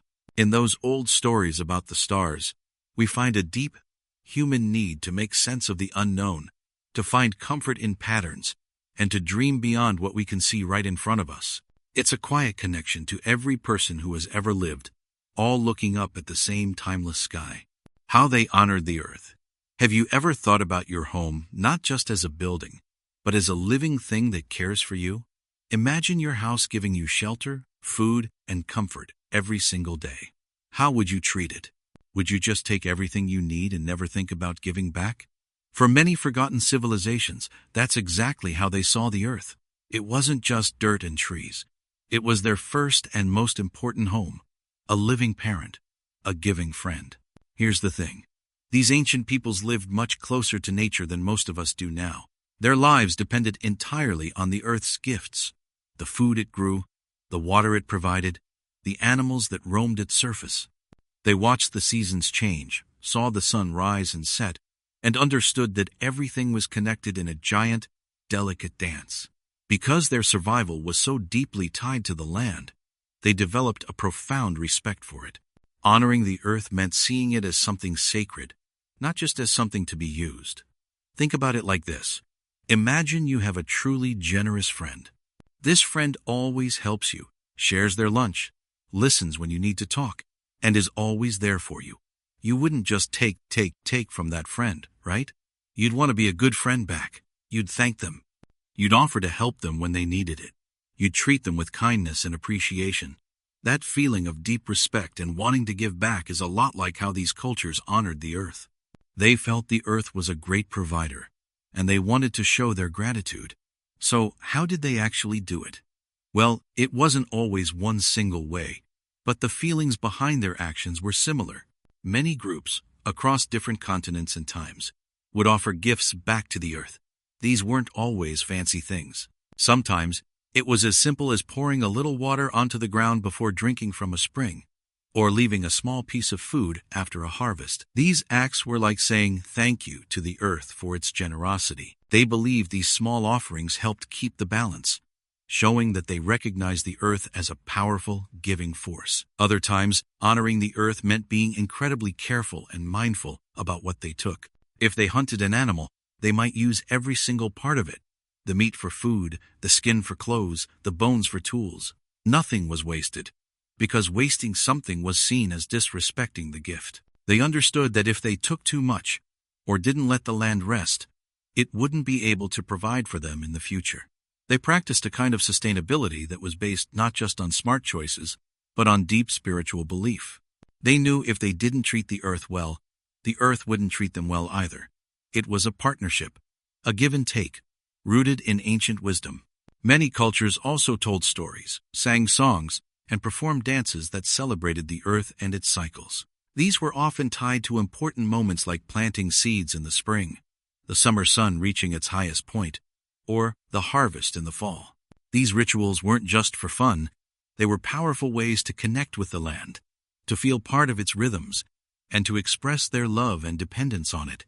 They built their homes, and sometimes even their entire cities, to align with the sun or the stars, showing how deeply they felt connected to the larger universe and the earth's place within it. The land wasn't just a backdrop to their lives. It was a central character, a teacher, a nurturer. In a world where we often feel disconnected from the ground beneath our feet, these ancient ways of honoring the earth feel like an old, quiet wisdom. Maybe it's a reminder that the earth isn't just a collection of resources for us to use up. It's a living entity that gives us everything we need to survive and thrive. When we truly honor it, not just with big actions, but with small moments of gratitude and care, we begin to feel a deeper connection to our planet and to ourselves. It's a quiet feeling of respect, a soft understanding that we are all part of this vast, interconnected home. Whispering to the winds. Have you ever stood outside on a day when the wind really picked up? Not just a soft breeze, but a rushing, whistling, maybe even howling wind? It can feel like it's saying something, right? Not with words you understand, but with a mood, a feeling, a deep sigh, or a hurried whisper, or a mighty roar. For many forgotten civilizations, that feeling was not just imagination. They truly believed the wind carried messages. It wasn't simply moving air, it was a living voice, a messenger from realms beyond human sight. These ancient peoples, in cultures we barely remember today, didn't have scientific ways to explain weather, or the changing seasons, or why crops sometimes failed. They lived in a world where nature's power was immense and its workings were mysterious. So, when things happened, big, powerful things like a drought that dried up their rivers, or a sudden, fierce storm that destroyed their homes, they looked for answers. They needed meaning in a world that often felt unpredictable and confusing. And the wind, invisible but so powerful, became one of the most important voices they listened to. It touched everything, went everywhere, and its sounds changed constantly. It could bring the scent of rain from far away, or the chill of winter's coming, or the warmth of summer. To them, these were not just natural occurrences. They were signs. Imagine a community relying entirely on their crops, watching the sky for rain. If the wind blew from a certain direction, carrying the damp smell of distant clouds, it might be seen as a promise from the sky gods. If it suddenly shifted, becoming dry and hot, it could be a warning of hardship to come. Wise elders, shamans, or spiritual leaders would often go to high places, mountaintops, open plains, or ancient stone circles, places where the wind truly sang and swirled. They would listen, not just with their ears, but with their whole being, trying to translate these wild, unseen movements into guidance for their people. Was it time to plant? Was danger lurking just beyond the horizon? Should they move their homes to safer grounds? This idea of whispering to the winds wasn't about talking to the wind like you talk to a friend.